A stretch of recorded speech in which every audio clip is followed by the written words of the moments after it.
We're definitely in the middle of spring, weather's great, everything's opening up. We have a full boardroom with people here, and town is pretty much open with limited services until it's a phase opening to our senior center, so I would suggest that you please call first, but all our town offices are open and fully operational.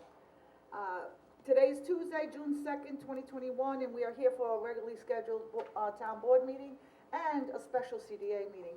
And as always, we're going to begin with the Pledge of Allegiance, and Tim, can you please take the lead? Sure. I pledge allegiance to the flag of the United States of America and to the republic for which it stands, one nation, under God, indivisible, with liberty and justice for all.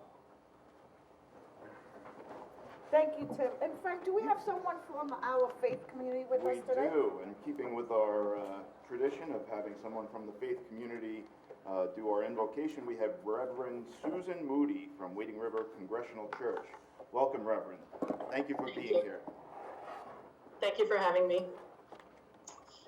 Please join me as I pray. Dear wise and loving God, we come before you with grateful hearts. We're grateful for your many and abundant blessings. We're grateful for life itself and for the health that you've given us to fulfill our callings. We are grateful for our homes and our families and for the friendships that strengthen and encourage our hearts. Thank you for the freedom we enjoy in this country. And thank you for the people who have fought and died to protect our right to that freedom. I even thank you that in this nation we have the freedom to embrace you or to reject you, and that you love us no matter what we've decided about you. Thank you for establishing the governing authorities in this nation to promote peace and order and justice.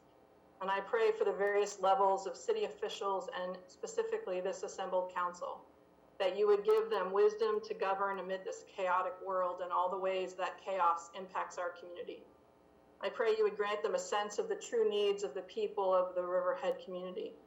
I pray that you would give each person on this council a keen thirst for justice and rightness. Make them confident in what is good and fitting, and help them work together in harmony, even when they have differences of opinion. I pray they will always work together for the good of the community as a whole. I pray, God, for this agenda, give them wisdom and discernment, help them listen well to one another, and may your peace flow over and through them. In your most blessed name I pray. Amen. Amen. Thank you. Thank you, Great. Reverend. Thank you, Frank, and thank you, Reverend. Very nice. We have a very busy agenda today. Before we get started, I would like to make a few announcements. First, as yet another sign of returning back to our new normal post-COVID, residents are encouraged to come down to Stotsky Park at 55 Columbus Avenue in Riverhead on Saturday, June 12th at 8:30 a.m. for the PAL Bike Rodeo. Registration is free on that day, and it's usually a well-attended event. COVID protocols and social distancing will be required, and we look forward to having a great family event. Also on June 2nd is the next anti-litter cleanup. Those interested in participating may contact Deborah Wetzel. And Catherine, did you want to speak further on that? Yes. So the last litter pickup was very successful. We had about 230 volunteers. And our committee would like to continue the work. We're working through education. Obviously, we want to change behavior so people stop littering, but we're going to have more regular litter pickups. So we are having a litter pickup on June 12th from 8 to 11. You can pick up your supplies the day before at Town Hall from 9:30 to 11:30, or Wines by Nature at the shops at East Wind from 11 to 4. If people are interested in volunteering, they can email deborahjwetzel@gmail.com, and I hope lots of people will join in, and let's keep Riverhead beautiful. Thank you. Great. Devin, do we have that other statement where it was attached? I think it's in there.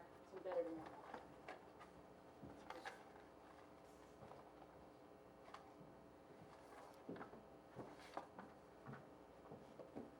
It was supposed to be right there. Oh, okay, it was embedded. Okay, so we have this, and we have that one. Okay, sorry about that. Next, As everyone here in Riverhead is aware, in October 2021, a lawsuit was filed with the Supreme Court of New York State against the town of Riverhead. Chief of Police David Hegemiller and myself, with much fanfare and a great amount of publicity. On April 26, 2021, in a 13-page decision, Justice William G. Ford summarized and dismissed this lawsuit in its entirety, finding the case had absolutely no merit, was completely unsubstantiated, and was completely rejected by the court. I am thankful to Justice Ford for his quick and decisive disposal of this matter. However, I am dismayed and angry the town of Riverhead was forced to defend such a frivolous lawsuit. It is unfortunate the attorney for the plaintiff, Mr. Ron Harari, filed a lawsuit for personal and political gain, causing out taxpayers their hard-earned money. Recently, we have heard and witnessed all sorts of ethnically offensive and racist comments from Mr. Harari. I think we can all agree he is using the town of Riverhead as a public platform to spew his bigotry and ethnically hateful prejudice views. I am addressing the situation now, residents of Riverhead, because there is no place for this type of behavior anywhere in our town, where we live, where we work, and where we raise our families. You cannot discredit someone for where they came from where they live, for the color they are, for the color of the skin, or the language that they speak. This type of commentary appeals to the worst in people. This town of Riverhead represents the best in people. We cannot tolerate this behavior, nor can we ignore it or pretend it is not happening. Moving forward. I just wanted to say that I'm very proud that Justice Ford found in our favor. I think there was no question about that. I think we knew right from the beginning this was for this lawsuit. There's no place for this comments in our town.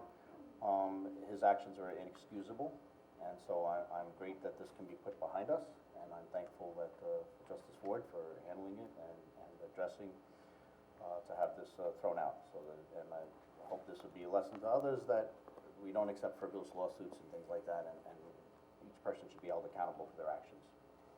I would agree with that, and I'd also like to add that I think, especially in today's times, we need people that are going to bring all of us in our community together, not to be divisive. So hopefully going forward, this will galvanize us as a community. We've always had really wonderful ethnic diversity, and we should be proud of it. So hopefully this goes by the wayside, but it's also a learning process for us. The diversity of this town is something that makes me makes me feel extra special for having grown up here and lived here. To listen to some of the rhetoric and the speech that comes out of people's mouths, it's deplorable. It won't be tolerated in this town. You know what? It's simple. If you're an adult, act like an adult. Grow up. Be a regular person. We can all get along. This is a great town. Let's continue it to be that way. Well spoken. Well, we've got two separate issues here. Certainly, I don't condone that kind of language or that kind of talk on that issue. But just as far as the lawsuit, I'm glad that the lawsuit went in our favor, but I do think we have to be careful not to discourage victims from coming forward. You know, when there are people that, you know, have concerns, I think they should still feel comfortable to come forward. So I think we have to be careful how we speak about that. Okay. And I agree, and that should never be the case, but when, you know, this involved the whole town board, the chief of police and myself, and it was a direct attack, and hopefully we're gonna move forward from this. And, next, as most of you know, members of the public may participate in today's meeting either by Zoom or using the credentials posted on the Riverhead Town website, or in-person attendance on the first come, first served basis. However, we have afforded everybody, I believe, that's out there to come in. We're trying to continue as much social distancing and following the governor's protocols as best as we can. we're gonna move on, and today we're gonna recognize the work of an outstanding employee here in the town of Riverhead. Every quarter, the Labor Committee nominates a deserving person. And that individual who has been identified has gone above and beyond in performing their job. And here at the town of Riverhead, and today we are honoring Doris Strange. Is she in here? Can we-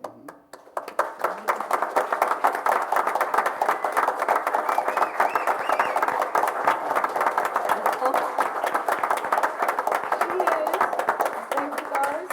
She is an outstanding clerk typist at the Recreation Department, and Doris, we invited you to come forward, and Ray, as his manager, would you like to say a few words on her, on? Yeah, please. This is long, can you guys hear me? Okay. Yes. Okay, this is long overdue. Doris has been with the town for 28 years, I want to say, right? So I'm going to read this, because I don't want to leave anything out, because she deserves everything that's in here. Doris has been with the Riverhead Recreation Department for 28 years and continues to show her smile each and every day. Doris is the definition of customer service, as she handles customers on a daily basis. I've had countless residents praise Doris and expressed how she handles all the situations. Customers have called me, they've emailed me about the positive experience they've had in our department and with Doris, and it's a true reflection on our department. Doris handles the program registration, the beach stickers, both selling the beach stickers and keeping track, which is a monumental task. She does all the phones. She does East Creek Marina, which is a very, very large task as well. Alone, that she has to track all the boaters, the paperwork, the payments, the complaints, which was a lot with East Creek, and the waiting list, which is a 3 to 5 year waiting list now, and she handles all that. It's during the summer months, which has just started Memorial Day weekend, is where we are the busiest, and Doris is the busiest, and she deals with the customers on the phones all day. She is the best when it comes to dealing with difficult customers. In fact, I just hand them all over to her now. She always has a smile on her face and allows the customers to express their dissatisfaction, and then she does her best to find a solution. And I cannot express that more. She's very good at that. The Recreation Department has been shorthanded the past few years. We've had people on leave, and that put a lot more on Doris's plate. She has taken charge, and she takes care of what's in front of her. She never complains, well, at least not to me. You can often hear her singing throughout the day, and that's the truth. She's a very popular co-worker, as you can tell. The co-workers are all back there that are working today. They were allowed to leave the office for 20 minutes, that's it. And everybody that works with her loves her, and I can't express that more. She takes a special interest in other people, and will always help others in need. I have never worked with a more selfless person than Doris Strange, and I'm proud to be her manager.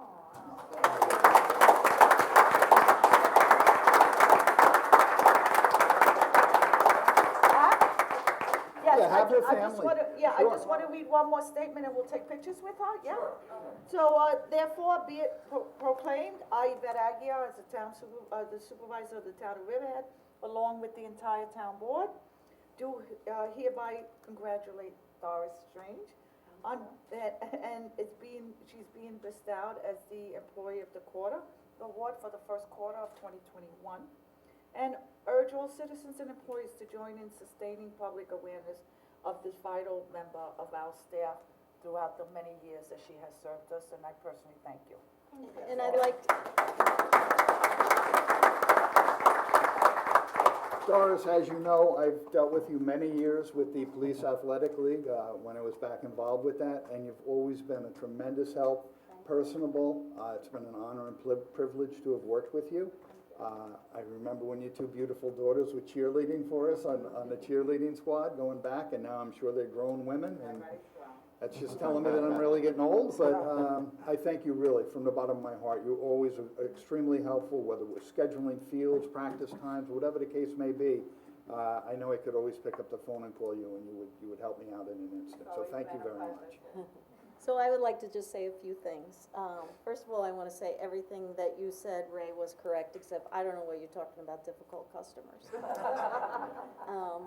So I am very excited to see you up here today because we've known each other a long time and on different levels. Our daughters were in preschool together when they were 3, and they are now almost 30. So. There you go. That's a long time, and whenever you came in as a resident, you were always cheerful and helpful and got to the bottom of everything.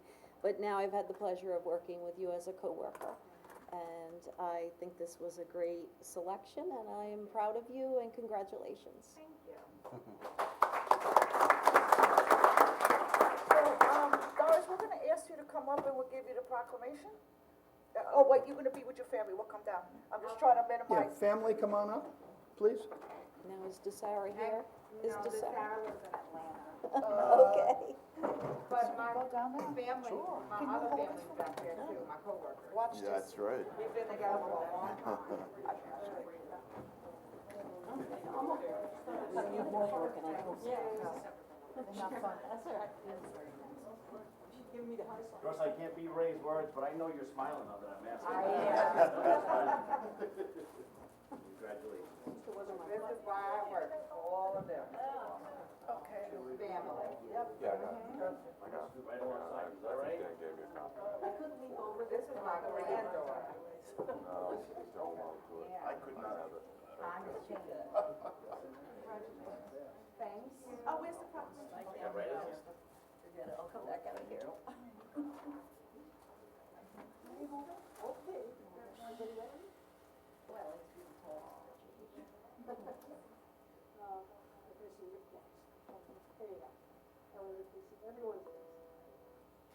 Thank you. Thank you.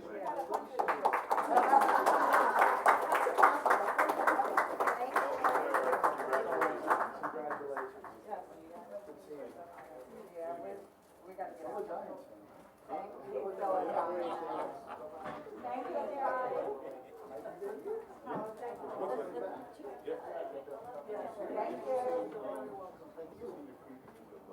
Thank you. Thank you, thank you.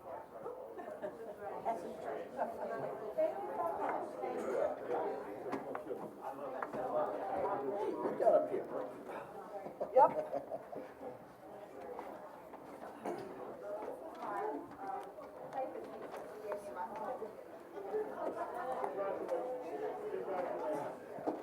Oh, it's good to have people back in here. It's new to me. I know. Yeah. It is, right. Concept. Okay, everyone.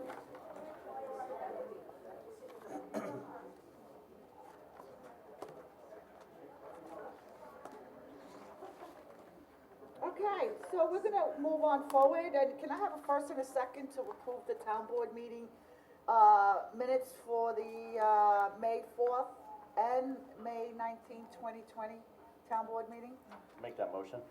Can I get a Second. Okay, on my list here. Rothwell, Yes. Ayrock, Yes? Kent, Yes. Hubbard, Yes. Aguirre. Yes. The minutes are approved. All right, so we're gonna move on forward. Diane, do you have any communications or reports for us today, I please? do, did you want to do these, or did you want to do CDA, or how are we going to? Do CDA at the end. I think we're At gonna the do the end? CDA. Okay, It was, perfect. clear, Okay. is that okay? Hold on, is that, Used to be. Yes, don't is that okay, Dawn, to do the CDA at the end? Okay, so we're gonna do the CDA at the end, Sure. so thank you for reminding. I just have to ask, Larry, can you hear me? Okay. Okay. Under correspondence, we have a letter from King John and Great Rocky Holdings LLC withdrew their petition. Robert Skinner sent a letter, and that was comments on the beach parking permits. Angela DeVito sent 2 letters. One was comments on the upcoming 555 CAT work session meeting. Another was concerning DEC issues with regard to drag racing at the FPL property. John McAuliffe sent 2 letters, and then additionally, he had a 3rd letter that came in today that didn't make it to the agenda, and they were all on the drag racing at the FPL property. Michelle Smith sent a letter, and that was on the drag strip at the FPL property. And then I had a Lake information from Kathleen McGraw, and that was also comments on the drag racing on the Metcalf property. Moving on, under reports, the tax receiver, total tax collection to date as of May 26th, $127,803.62. The building department submitted their May monthly report, that was $68,328.25. And I think that's all I have. Okay, perfect, thank you, Diane. And we're gonna move forward on to our, we have only one public hearing today, and we're gonna move on to it. The public hearing was scheduled for 2:05, and it is now 2:30.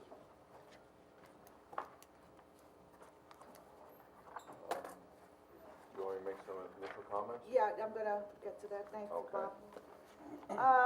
We're gonna open up the public hearing for the consideration of a local law to amend chapter 211 of the Riverhead Town Code entitled Beaches and Recreation, Article 3, use of public bathing beaches, recreation centers, and facilities, parks, playgrounds, and dog parks. And I'm gonna have Ray Coyne come up and make a statement, but Bob, did you wanna also introduce the topic? Yeah, I just wanted to just briefly, and I'm sure Ray's gonna have some additional comments to make. Under our former code, before it was recodified and renumbered in chapter 48, section 48-13, subsection C, there was provision for hotel motel parking permits. That existed in the code, it was there, it was amended in 1988 to establish a fee of $75, and also indicated that the fee would be changed annually. That was, and then including, in that form of legislation appeared to carry through to sometime in 2002. Moving fast forward, we recodified and renumbered the code to now make it chapter 211. This particular section is basically looking to incorporate the same verbiage that was in the prior chapter 48-13, providing for hotel motel parking permits. It's going to be at section 211-14B5. We did a lot of searching to figure out why it got dropped. We never really came up with a satisfactory answer how it happened. And I know that Ray came to the board recently and asked them to consider reestablishing this fee. I understand it's approximately 30 that are issued a year. On a high end, yeah. I have the numbers in 2000, I was just looking back at 2019, we only sold 13. 2020, we sold 24. 2021, we have 6 ready to go. And then the year before that was the 30 mark. So actually it's gone down, but it's really not a significant number at all. It's really those, the small places like Reeves Cottages, places like that, the mom and pops that just have a few tenants and they like to have them enjoy the beach during the summer. So, I could see, I saw some of the emails, I see some of the concern. If it was, the Holiday Inn Express, I would understand that. But we don't do that with them, we just do it with the smaller venues, so people that rent for a week or 2 weeks can enjoy the town beaches. Okay, so I think we're gonna open it up to public comments. Does anyone wanna come forward? And Chip, can you please bring up anybody who may be waiting? Do we have anybody waiting in Zoom? Yes, just 1 second, let me just see how many, do we have people who wanted to come up? You have one person? Okay, so why don't you go first and then we'll bring the person on Zoom. Okay, good afternoon. Am I on? Yes. Good afternoon. My name's Mike Foley. I live in Reeves Park, and today I'm speaking on behalf of Sound Park Heights, the civic association that represents our community. I'll start off by saying that the public hearing agenda came on last night, and when I read it, I was alarmed. Because the papers that were discussing the changes weren't just for the hotel when I looked at it, but they were also for non-resident parking. And I sent an email out to the board, to our town attorney, Bob Kay, and to Chief Hagermiller at about 9 o'clock last night. I want to thank Bob Kazakevich for giving me not only a detailed summary and explanation this morning, but also giving me attachments that had the 1988 rules so I could take a look at that. And he also directed me, Yvette, to the executive order that was issued yesterday that had in parentheses that there will be no more day or seasonal non-residential passes. So I thank you for that, Bob. But I think what we have now is a chance to reinvent what Riverhead is. The same way as Governor Cuomo is reinventing the state of New York, the same way that President Biden is building us back better. The non-resident parking issue was not just a consequence of COVID. We have had 3 supervisors over the last 10 years at many civic roundtables hear about the problems with non-resident parking. Not only parking in the lots, but going down, camping out on our beaches, fishing.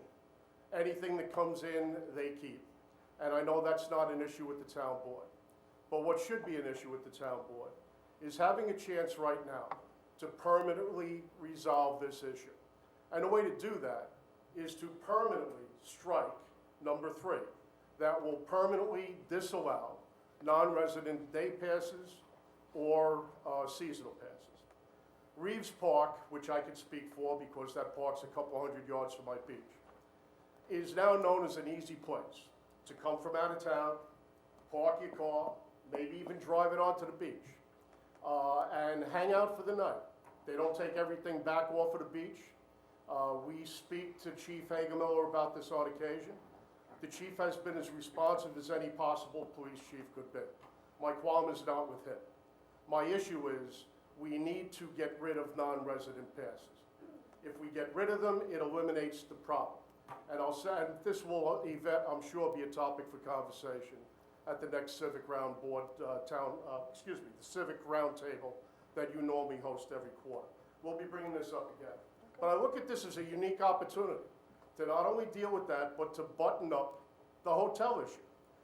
Ray, I'm sure that Bob called you this morning because Bob said he was going to try and get information from you on how many passes have been issued. And I appreciate Bob for you following up and Ray for you being here. But I also want you to reimagine what is going to happen in the future here. We have legal marijuana in New York State. We have an issue on where it's going to be sold, where it is going to be smoked, and everything else that will be coming up under a resolution for a public hearing after 1,400 people responded to it. I want you to look at the possibilities of hotels now marketing themselves, not only for adults' responsible indulgences, but for our beaches. If I was a Holiday Inn, I would be advertising you have access to our town beaches. I would be doing that in a heartbeat. The hotels are missing an opportunity to do that, and I guess we have been fortunate in that the 500 or so rooms here, which under this code allows 1 pass per room per day in the docks. And Ray, I know you said you've really only given them out to the mom and pops, but that's not what this reads. What this reads is that every hotel can apply for it, every hotel can be granted it, up to 1 permit per day per room. Now, I'm not saying it's happened. Ray, actually, you comforted me a little bit, saying that we only had 30 passes. But I want you to take a look at this town reimagined. I want you to take a look at what these hotels can market themselves for, and I want you to plan for the future. And to me, that means like any town that has hotels in a community like ours. The smart hotels will have vans to take people to and from the beach that will not take up any resident spaces in these town beaches. If they don't have that, God has created Uber and Lyft, so to supplement the Riverhead taxis. There are ways of getting to this beach without opening up the hotels to the possibility of abuse. And if you don't think they're going to find ways to abuse it, I guarantee you they will. So I'll ask everybody to look at this language, to figure out a way how we can give the hotels the ability to market these beaches. It'll be great to fill their rooms, but not to infringe on the parking of the local people. We have 40 spaces at Reeves Park. There are 30,000 people in Riverhead. All are welcome to park with their seasonal pass, their resident pass, in any park that has one, in any car that has one in Riverhead. There's 260 homes in Reeves Park. More than half of them are summer people. They're here for one reason, to use that beach.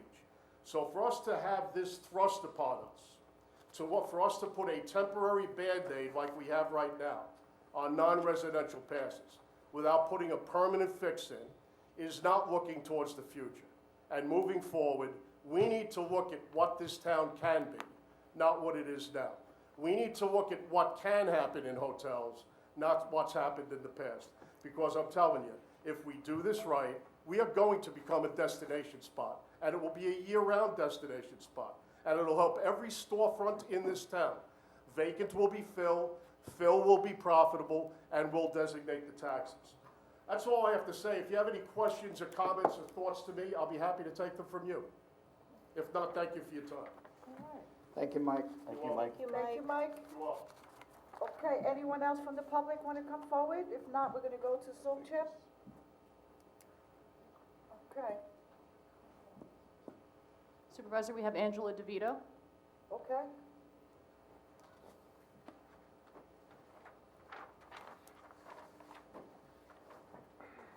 Good afternoon, can you hear me? Yes, we can. Okay, good afternoon, members of the board. I'm Angela DeVito. I'm a resident of South Jamesport area of our great town. I'd like to comment, and most of what needed to be said, I believe, Mike Foley spoke to this, but I'd like to add that here in the South Jamesport area, in the past decade, we have gone from being a summer community to a full-time year-round community. We have 4 beach entrances here: Green Street, Willow Street, Point Street, and South Jamesport Avenue. Each one of them only allows for parking on the west side. People have been down here parking with and without permits for a very, very long time.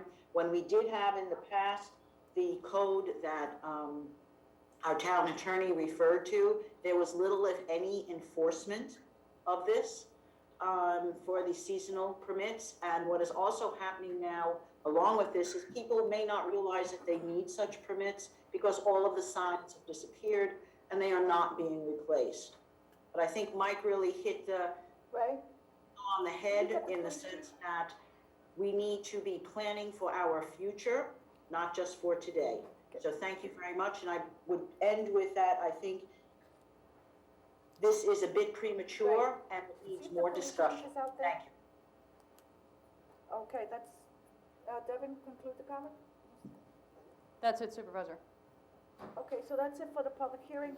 I'm just gonna bring up the police chief concerning the lack of enforcement.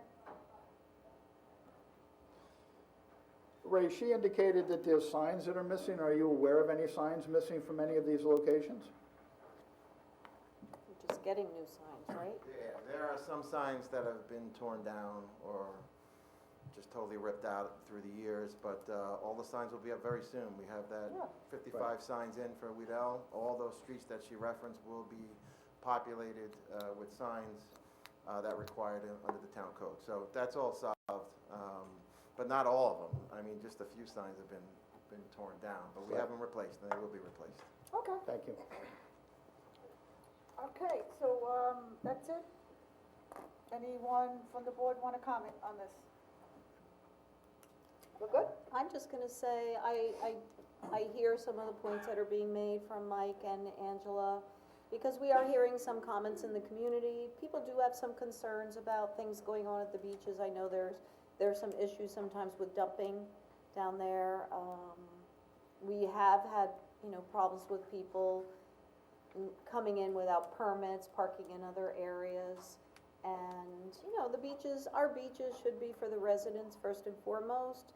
But I think that we are working on these issues and addressing them, and we need to pay careful attention. So a lot of good points were brought up. Thank you. One thing, Mike, that bothers me about this is if I think about it, if we ban all our beaches to anybody outside the town of Riverhead, and if Southampton decided to do that, then we could never go to the ocean. Unless you had county property, say at Cupsog, but we know how the lines are there sometimes trying to get in. So I'm not sure I want to do that, but maybe a way to look at it would be to curtail it to Iron Pier and South Jamesport, because those are our larger beaches. And they generally don't fill up. Sometimes they do, but generally they don't. And it would maybe, those passes would just allocate for those two locations as their bigger parking areas. If I could respond to that real quick, Tim. I do have communication with Iron Pier, Wading River, and Jamesport. And I wanted to put that to the civics to see if during prime time there was available parking on weekends or anything else. And if there was, certainly, if the board could tailor the language to exclude Reeves Park and Rolling Woods, which also has about 15 spaces. Right. That'd be good, but I'd also like to remind you that we do have county and state parks that have sound access here. The same as we have access to Dune Road via Cutchogue and other. The price on the pass is a little bit more. You can get a day pass in there for $20. Some of the places where they used to have bars, Hot Dog Beach and places like that, they'd pay a lot more just to get in on the action, if you will. Not for us, we're married. Right. But you know what I'm saying. So I do think we could do both without exacerbating a parking problem. And again, I'm not saying they can't come. I'm just saying they shouldn't be taking parking spaces when you look at the glut of potential hotel spaces. And Ray and Bob did their homework, and I appreciate them doing that. But looking at the future, reinventing this town, knowing how we can market it, I think we could sell out every hotel, honest to God, year-round, not just for beaches, but for the things that we can add exclusively, really uniquely to the town of Riverhead. And that's my response to that, Tim. Thank you. Mike, I have spoken to the larger hotel, motel people, and they've said they don't have the interest so much in coming to the local beaches. When their guests come out and they're spending a weekend or a week, they're always asking at the front desk, which ocean beach can I go to? How do I get to the ocean beach from here? And I think that makes sense, because if you're coming out to a vacation area with a vacation, generally you're looking probably more for the ocean than you are the bay or the sound. And that was verified in talking to the larger chains. So I think that's one way we're not really concerned so much about them taking up our spaces as we are more of the smaller mom and pops, but I think it's a great addition for the mom and pops to be able to have that, to draw people out here, because they're staying here for a week, they're going out to dinner, they're spending money in town, and to me, I think they should have a right to use our beaches, but maybe not Reeves, or maybe not Rolling Woods, or even Wading River is a small beach too. But our two larger beaches, we give an option of a sound beach and a bay beach. Maybe we can work something out that way. I think that's a great idea, Tim, and I hope we could keep the sound a secret from those weekend warriors. Because the ocean's 3 or 4 degrees cold. I'm an ex-Floridian. Yeah. So, you know, getting into the ocean before September is tough for me. I hear you. Getting into the sound on July 4th, every weekend. Thank you very much. Thanks, Okay, Mike. Thank you, So- Mike. So Mike, let me just say, when you're talking about Hot Dog Beach, you're really dating yourself, actually. I remember I wore my Hot Dog Beach t-shirt when I was in high school. But, you know, I think we ought to look at the size of the lots and the size of the beach and determining, and there are actually quite a few beaches where there's very limited parking, even over by me at the end of Oakley Avenue, I think you can park 2 cars. So I do think that's something that we might want to look at, because some of the bigger beaches are more conducive to having day passes. So I'm in agreement on that. And I'm not far from where Catherine is, and at the end of our beach at Edwards Avenue, there's only maybe a half a dozen spots. But I will say, if it was my choice to go down to the Sound, where I have to wear water socks just to wade out a little bit because of all the stones, I'm going down to the south, to the ocean beaches. Toughen up, Frank. All right, I will. I know, I didn't, oh, Frank, you're a tenderfoot. Okay, so now we are going to close the public portion of this hearing, and the time is 2:48. And we're going to leave it open for public comments for 10 days from now, which is 4:30 p.m., June 11, 2021, at the town clerk's office. And this is going to conclude the public hearing portion of our meeting today. We will now move on to the public comment section on the resolutions. The public will have the ability to comment right before the resolutions are voted on, and also at the end for any type of comment.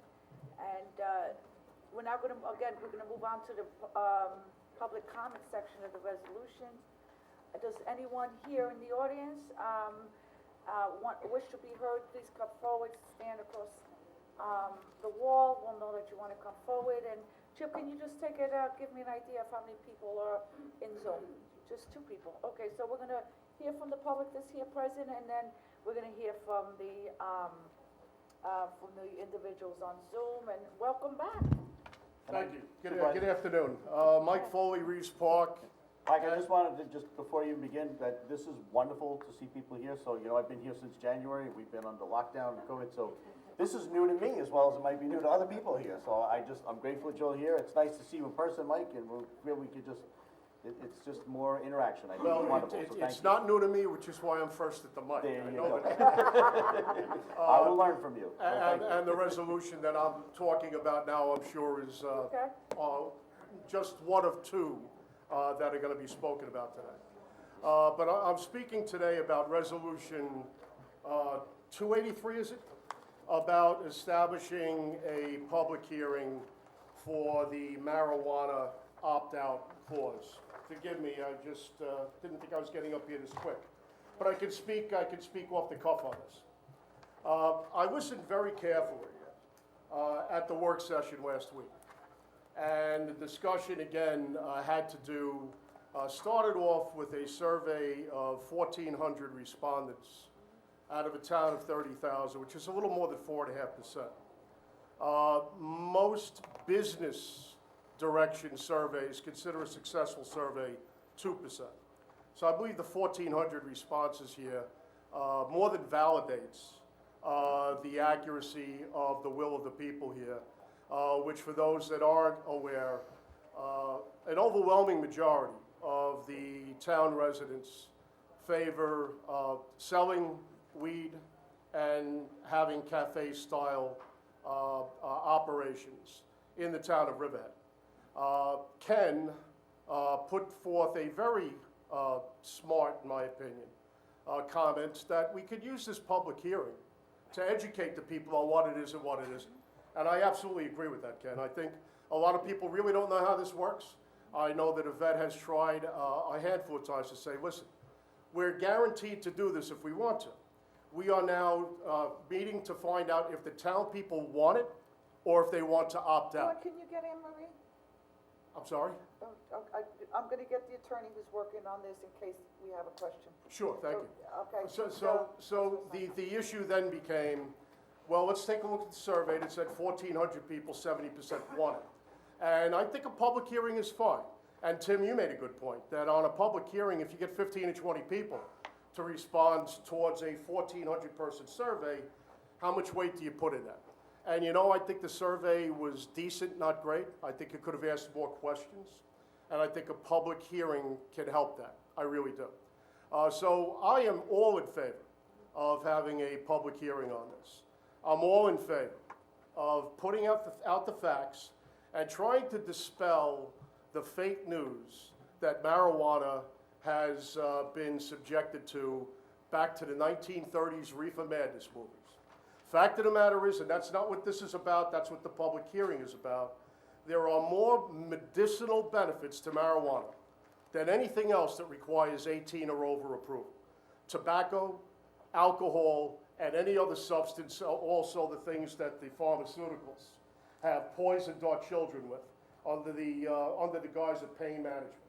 50,000 people died of overdoses this year. 50,000. I put 127 people in rehabs as an employee assistance counselor in New York City. 211 times they went in, so obviously you never get right on the first time. Not one of them was for marijuana overdose. I hope this board goes 5-0 in favor of the public hearing. Thank you very much. Thanks, Mike. Mike, I just want to say again that I strongly feel that a public hearing helps educate people, so I appreciate you bringing that, you know, I respect and certainly appreciate everyone that filled out the survey, and it is important. I'm just trying to pursue every avenue we can to give everybody an opportunity that maybe some of our seniors that aren't computer savvy, that could fill out the surveys, but wanna share their remarks. And so by giving everybody every avenue to contribute, it allows us to make a more fair and rational decision. I agree with that, So, Ken, thank you. absolutely. Thank you. Thank you. And again, it's always good to have, to reach different, parts of the population. We had the survey available in Spanish, and then we reached out to, we had a Spanish outreach, we have the on paper in case they can't or they don't have Wi-Fi. So it's good to have the public hearing and hear what the public have to say. Yes, we're not gonna have 1,408 individuals, hopefully not, because we'll be here for 2 weeks listening to all the comments.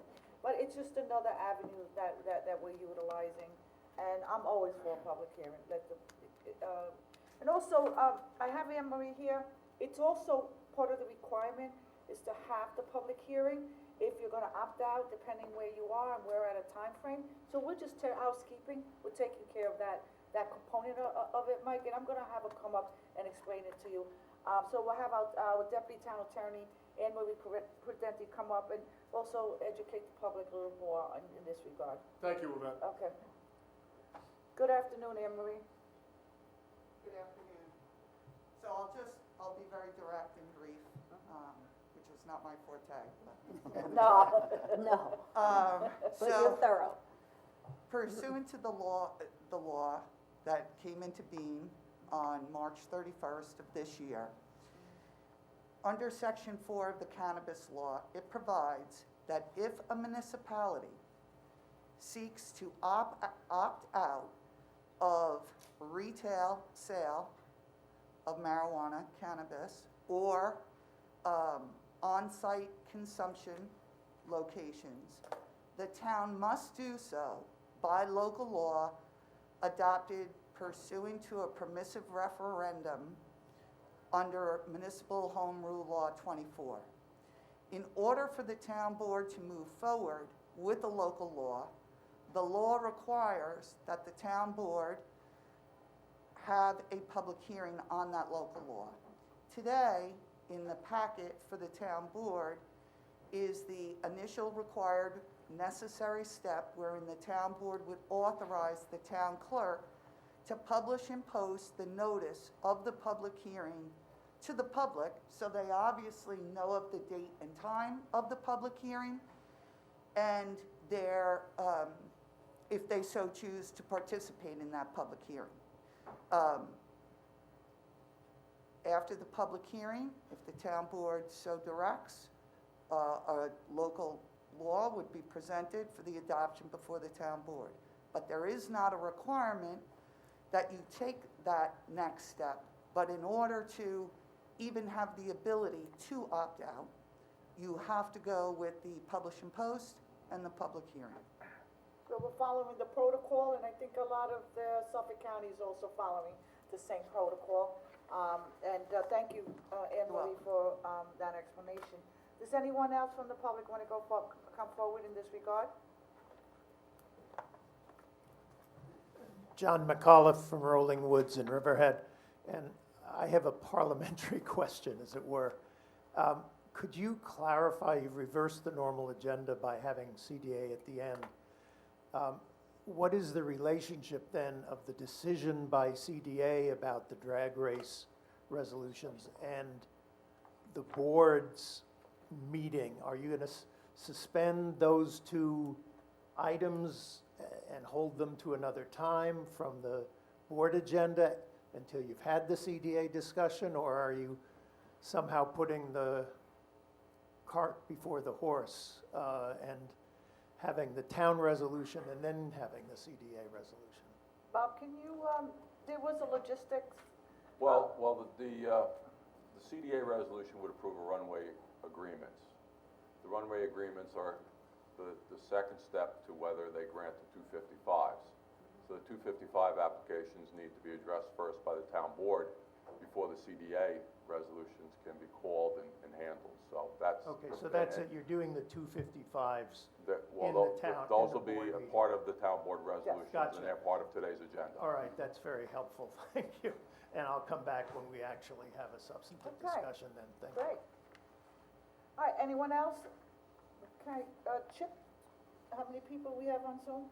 Well, does that mean you want people to talk now? That, on the town board, I think the town board resolutions are up, yeah. Whether they're for or against it. Yes, this is comments before the resolution. So, are you gonna, does Mr. Salvo want, do you wanna go first? If you wanna make your comments, you're up here now, make your comments.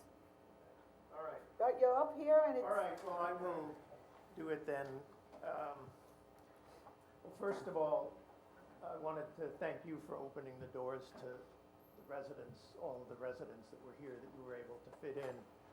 And I hope in the future that we would be able to make use of the state's pass or people's individual evidence of having been vaccinated to give priority to people who are not any kind of risk for themselves or others to come in first to board meetings and other physical meetings. Well, we follow, just so you know, Mr. McCall, we follow as best as we can, the governor's directions, and sometimes they're very cloudy, sometimes they interfere. You know that very well, and a lot of people know that very well. We do as best as we can, and 2 weeks ago, we basically opened up the doors to everyone, and we're here. Now, Okay. so- Good, well, at any rate, that's a issue that you'll need to figure out as, happily, we're in a different environment now. We figured it out. I wanna, We figured it out. good, We're here, people are here, people are testifying. good, People, we're also left it open to Zoom, which is an option that was granted to us. right, And we never closed the Zoom, and some of our surrounding towns are also, saying we're going back to full meetings and we're doing away with Zoom. right, thank you.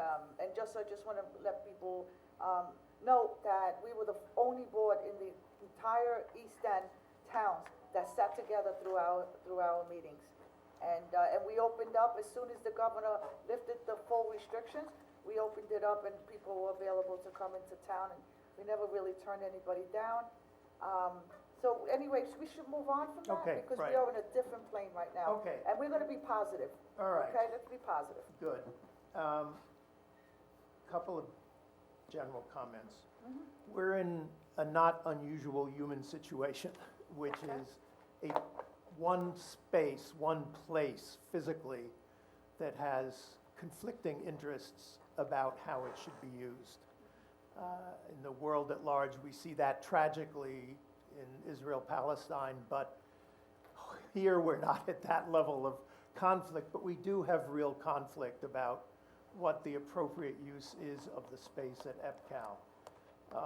There are people who are themselves racers, some of them probably from Riverhead, many of them from outside Riverhead, who are looking for a location where they can race.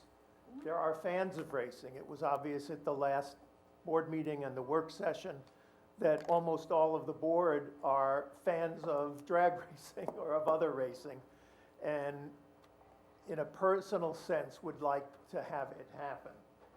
But there's also another part of the community and another issue about the use of land, which is environment. The change of dates has solved part of the problem in terms of nesting. It's not clear what the implications are still on migrating birds, particularly with the evening program and the bright lights that will be used. The noise level is also an issue for the environment and also for the neighbors. It's an issue for the National Cemetery. I assume it's probably an issue for the health facility that's on EPCAL. And it certainly is an issue for the neighbors.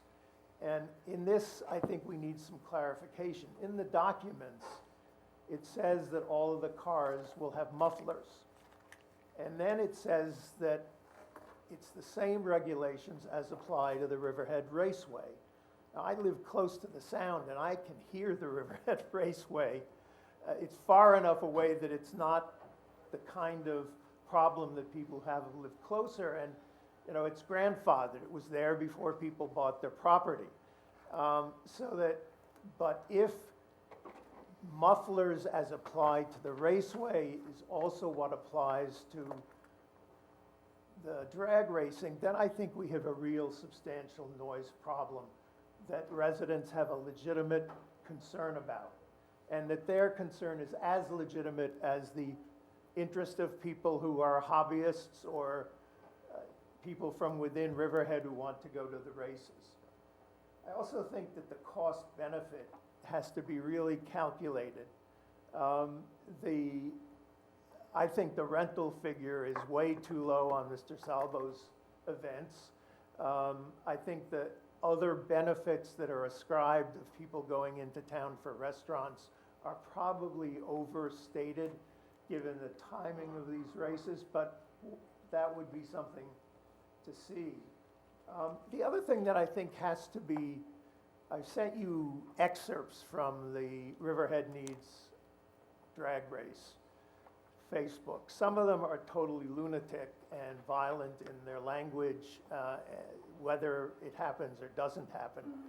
But there's a serious, very credible part of the dialogue in which it is unmistakable that the organizers see what happens in August and September as laying the groundwork for a permanent facility, a permanent drag racing facility. And I think you need to take that into serious consideration. This is why I wanted to come later rather than now after everybody's spoken. I have sent you a number of very specific questions. I think there's an issue about the chemicals that are to be applied in Mr. Scalzo's project. I think there are issues of whether there should be a bond created for both of these races, since in one case it's a company without any substance, and another it's an individual. So I think you need to protect the town with a bond. I'm not clear who the CDA personnel are that will be there and whether they'll be able to control the admission. I think all of that needs to get clarified. There are other questions about numbers. Clearly, the Baxter, the Scramboul program, it says 1,000. I don't know what he's counting kids. He's not counting kids in that 1,000. I don't know in terms of the town code whether you need to count kids or not. But clearly, if he does, that's going above the 1,000 level. I don't know whether that means, these people obviously should have long forms, not short forms. And in any case. Supervisor, 30 seconds to 5 minutes. All right, well, let me just say what I would regard as a compromise. I think that this has to be held for 2 weeks. I asked the organizer of the first races if they had a video of the kind of cars that they're talking about and the kind of muffling, and he doesn't have it. I think a trial run with making it available to neighbors and other interest groups to actually see what it sounds like would be good. I think the light issue has to be examined. We need science on the spraying. We need to clean up the documents. That's 5 minutes, sir. Which were not complete. And we need I don't know if you've got the police and fire reports, but they ought to be on the table too. I also think that the supervisor, I know that Mr. Rothwell has been in touch with the neighborhood, but I think the supervisor needs to meet with Calverton, and the people who are organizing the races need to meet with Calverton and with the cemetery and with the other people that will be directly affected. So, thank you. John, what did you mean by held for 2 weeks? I'd say just table it again for 2 weeks. Try to have some real hard data on the environmental questions, on the spraying question, on the noise question. And also, I think the issue of nighttime versus daytime needs to be seriously thought out. I know that he would prefer commercially to be able to do nighttime and has reasons for that, but that may be one of those balance points in which the interests of the community go the other direction and say, okay, you can do it in the daytime on the weekend, but you can't do it at night. All right, Mr. McAuliffe, thank you for your comments. Anyone else from the public in the audience want to be heard? Yes. I have Yes. Well, the next person's coming up, Supervisor, maybe we just want to remind everybody, come on up. Because there may be some folks that are new to this process, right? They'll have 5 minutes to make their comments, and we just ask, because we have a lot of people we're going to try to get through today, if everybody could try to keep their comments to 5 minutes, that would be helpful, because we're also going to get to people on Zoom. You have quite a list here. Is it, just for formalities, I'm just asking, I don't know whether people are gonna come back and forth. I don't know if Mr. Scalzo wants to wait to the end, and if you're making, I see you're making a list of questions, and if you wanna try to answer as many of them as they can, as opposed to going back and forth, what's the best way to proceed? You might wanna just take a list of questions and maybe try to address as much as you can. If it's okay with you, I think it'd be a little bit easier for me to respond as we go along, if that's okay. Okay. One of the first, Peter Scalzo, I'm the promoter of the proposed racetrack, not street. Good afternoon. Thank you. Welcome. Thank you very much. Want to mention one thing about one of the benefits of drag racing. See this little guy over here? 7 years old. He's a junior drag racer. Hi, what's your name? Dale. What's your last name, Dale? Adam. Okay. Now, Is that after Earnhardt? if you notice, sitting next to Bill is a good-looking gentleman, a little bit older than Bill, a former junior dragster racer who is also a champion. And this man here, Mr. Puccino, Scalzo, it's hard for me to pronounce the names. But anyway, started as a junior dragster, and now he is a champion racer. This is where it came from. The kids that are involved with the sport of drag racing, again, starting at 7 years old, which I think is wonderful. And his little dragster is outside. I welcome everybody to take a look at it a little bit later. Oh, yeah, he's got his little dragster out here. What we're going to be doing is totally different than what Riverhead Raceway is. As you know, a fine, well-run racetrack. I believe it's been around for 60 years, providing wholesome entertainment for the town. That is stock car racing, totally different. We have our drag racing, two cars at a time. The fast ones, 7 seconds, the slower ones, 10 or 11 seconds, and that's it. It's over. The noise issue has been an issue, a concern for years and years and years. I personally was here making a presentation when Sean Walter was the supervisor, and it has gone on and on. I personally met with Laura Jen Smith about the subject, and always, always, always sound, noise. I'm here to say noise will not be an issue because of the mufflers. However, why should anybody believe what I'm saying? If I was to come here and say to you, let's do this, let's do a sound test, which I've tried to do. Let's do a sound test tomorrow. You know what's going to happen? It is going to be if I could use the word, the naysayers. Well, they didn't really go fast enough. The wind was blowing the wrong way. It was the different atmosphere. The point is, what we're looking for is we're not looking for a change of zoning. We're not looking for a long-term lease. We're looking, or I'm looking, I can only speak for myself, the opportunity to show you what drag racing, the merits of this wholesome family sport is. That's all that I'm looking for. Again, it will be a short-term deal. You'll be able to see and hear what it's all about on a very short-term basis. Okay, great. Thank you, Mr. Scalzo. Anyone else from the audience want to come forward? Please state your name. John Montecalvo. This whole meeting started with diversity, and I can tell you that there's no more diversity than there is at a racetrack. My trailer is like Johnny Pacino can witness. It's like Napa Auto Parts. Black, white, rich, poor, everybody's welcome to come in my trailer. They borrow parts. This is what we do. We all work together. It's the most diverse sport that you could ever imagine. At the racetrack, we're all one. I think it would be a great thing to have this in this town. Pete can explain also, there's the programs of Beat the Heat, where participants can actually race against the police. We need stuff like that. We need better cooperation between the races and religions. We need more visibility with the police and the public. This is what I think racing would bring to this town. That's it.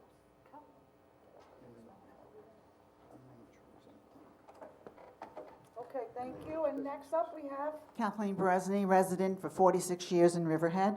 Have you ever gone to a drag strip race? I went to one in Las Vegas. We had an excellent time. A lot of fun, met the drivers, and it was a lot of fun in the stands. And it's a family event. And I hope that the town board would consider having the drag racing here in August and September so that families can get together and have a good time. I wanted to bring up that, you know, we have the space at EPCAL, so why not use it? Drag racing is an American sport. Riverhead Raceway has been here for 60 years. My husband, when he was a little boy, his mother took him all the time to the races, forever and ever. His cousin, Charlie Jazumbek, was a race car driver. So I'm reading the news yesterday, and the fella says about bird nesting. Well, what birds are nesting there that's going to upset them? What about the weeks of the pounding of the piles down on Main Street when they were building the buildings? For weeks, hammer, hammer, hammer. It wasn't just a few hours. It was day after day after day. And that upset our nature, our friends in the Peconic River. I heard it at my house at 124 Kings Drive. What about the Grumman Jets that were there many, many years ago, 46 years ago? My husband brings me here from the city. I'm sitting in my kitchen, a brand new house. I said, what's this noise? What's this noise? My house is shake, rattle, and rolling. It was the Grumman Jets. So I adapted. They were testing them week after week after week after week. Was anyone worried about the birds? I don't think so. I don't think that really 5 people should really vote on this. I really honestly believe that this is a success. It should be a referendum. And the people of the town should be able to vote on this. What was appropriate for our area, right? We have Tanger. Why do we need Tanger? We have hundreds of apartments. Do we really need all these apartments? Do we need all these box stores? And yet change happened. We need a YMCA. That's what we need also. I just wanted to say that really, you know, we had meetings here about the pilings and the banging on Main Street, and the town board meetings were very contentious. But you know what? They decided that change had to be.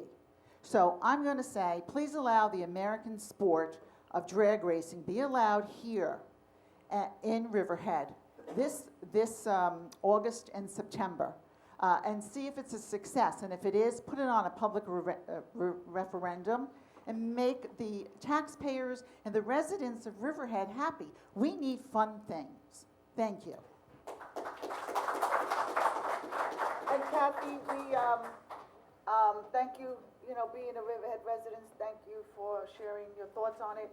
And I'm sure the whole board is aware, we have gotten, even from Calverton, we have gotten so much support on this. A ton of letters from residents from Calverton, Jamesport.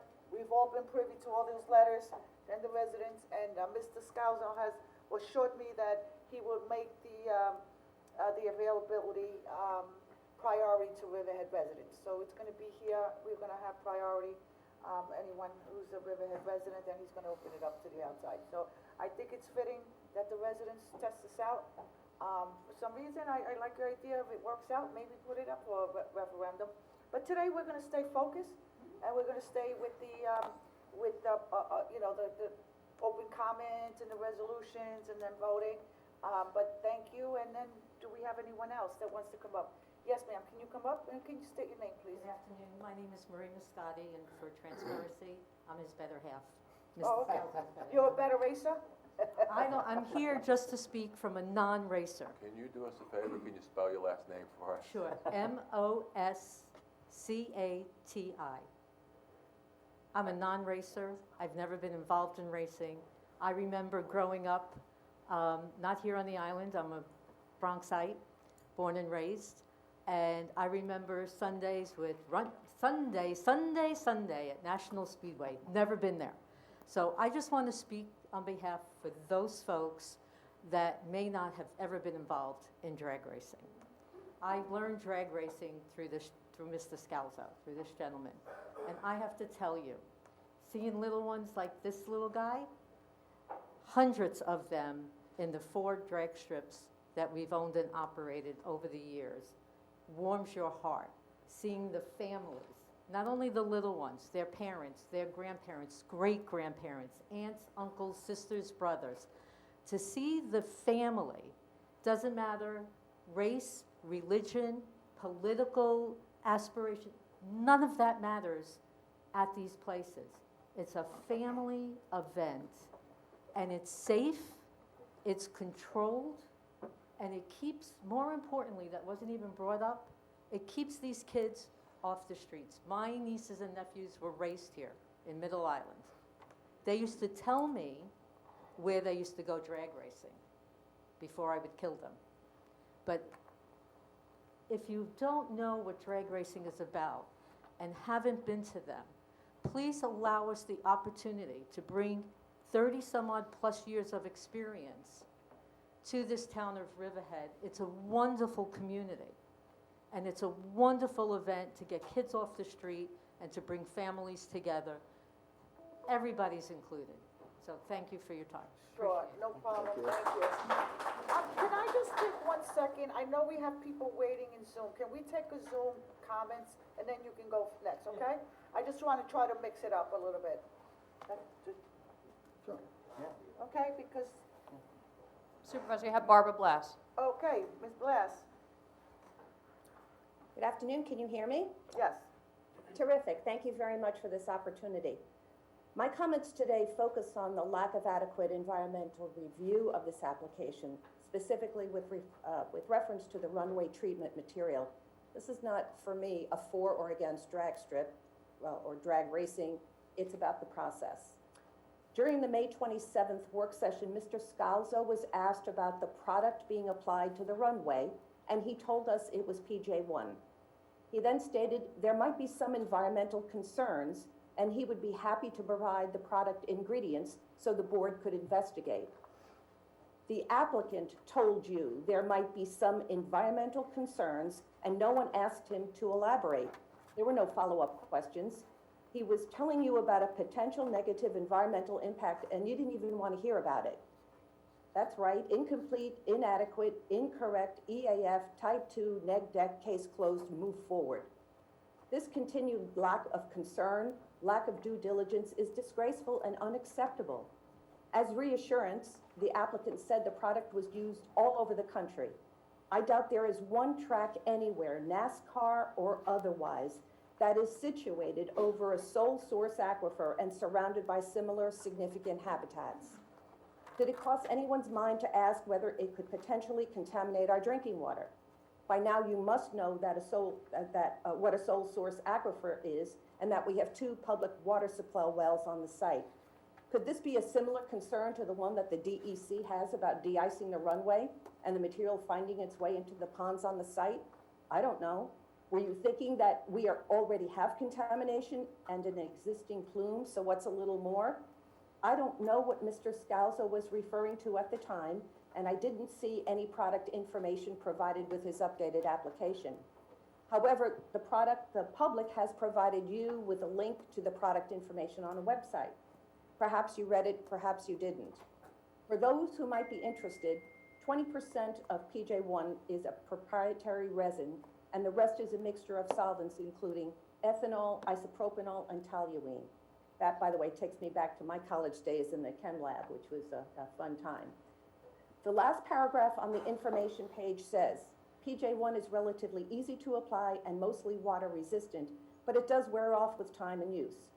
On the negative side, there is an art to applying it and no guarantee that 2 applications will produce the same results. A lot of the solvents it uses aren't great for humans or the environment. Do we know if this product is being mixed on site? Do we know when it is applied to the runway and how often?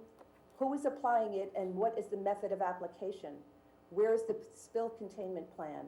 I ask these questions because of what I read on the material safety data sheet.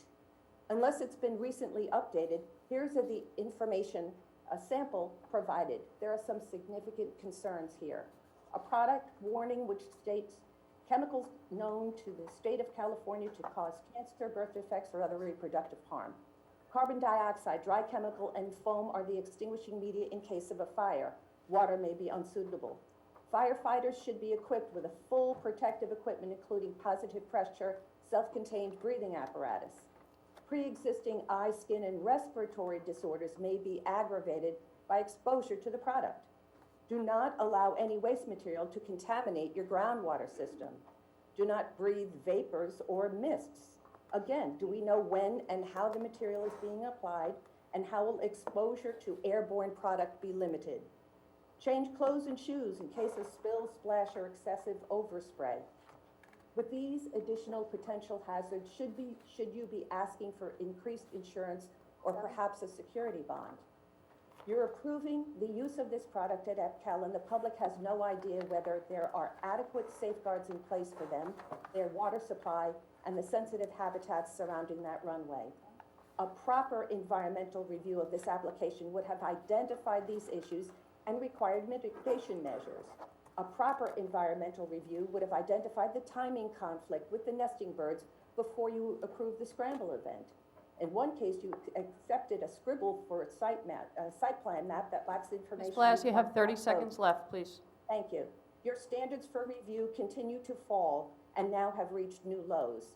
I won't further bore you with details, but I will say this board has an obligation to provide for our health and safety and protect our resources. There are nearby town residents fighting daily to get clean water, and you inadvertently could potentially be adding to the problem.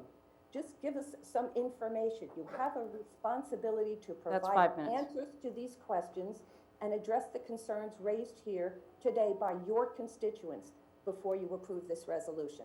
Thank you very much.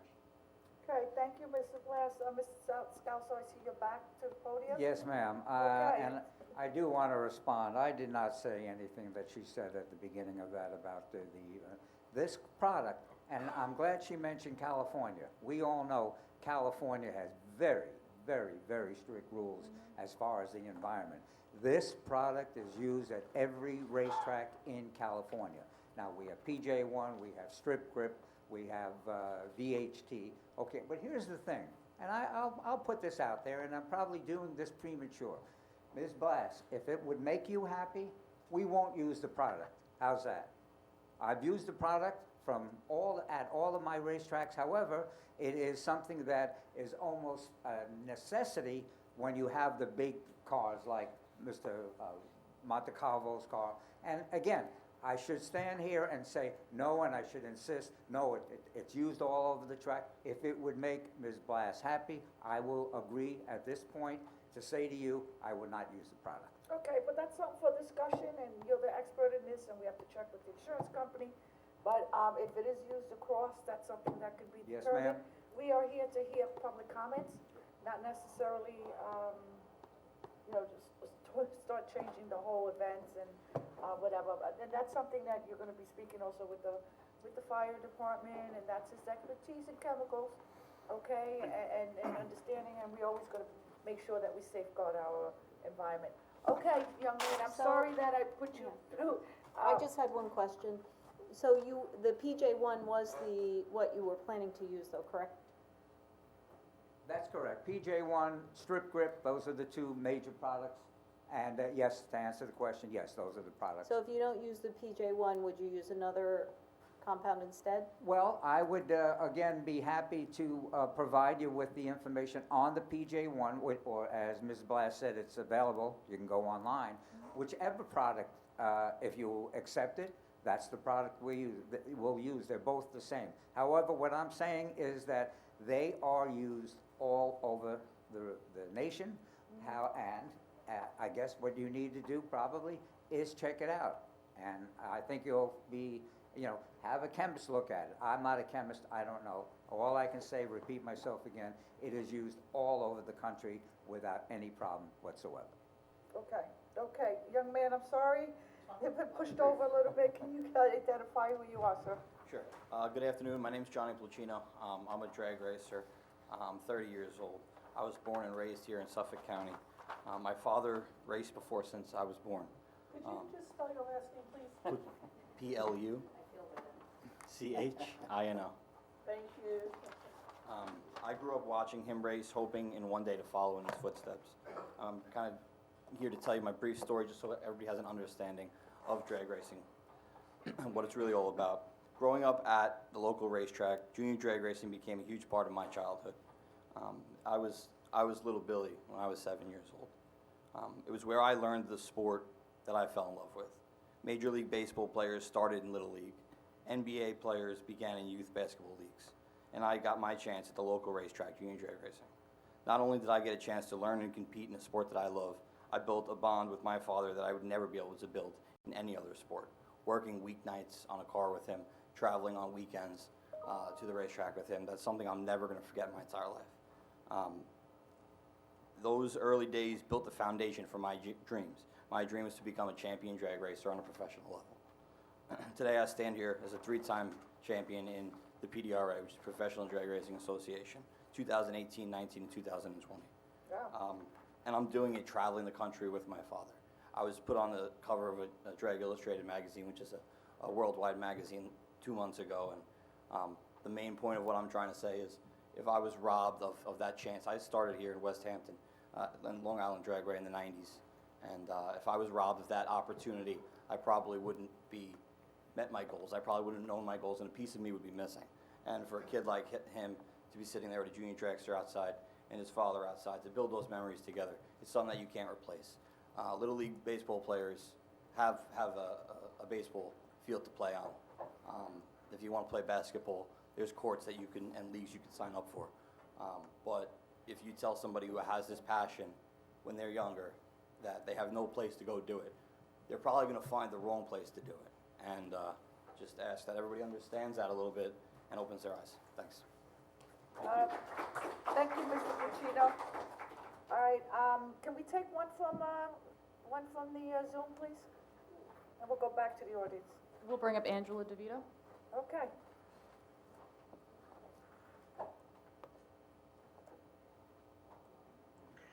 Good afternoon again. I'm here this afternoon actually to share with you the statement that Kathy McGraw had prepared and submitted to the town clerk, as I believe that the public will benefit from hearing it. The drag racing applications that are before you are subject to the requirements of Town Code Chapter 255. At Section 255-9C4, it states that as part of an application, an applicant must submit an environmental impact study. Moreover, Section 255-11B1 requires the town board to consider information in the environmental impact study in deciding whether to deny or grant the application. And Section 255-11B8 requires verification that the information in the application is not false or non-existent in any material detail. We maintain that no environmental impact study has been done for either the Scramble or Scalzo events. All you have are short-form EAFs completed by the applicants themselves, and as has been made abundantly clear to you by comments from the public, that I won't repeat. He's in the hall. Call me, please. These EAFs contain a lot of false information, and they omit a number of material details. They hardly constitute environmental impact studies under the town code. These drag races are not an event in downtown Riverhead. They are to take place in the midst of an environmentally sensitive grasslands and habitats. These are the very same grasslands and habitats that have, in part, caused the DEC to delay the town subdivision at EPCAL because the town has not yet provided a standalone habitat protection plan for these areas.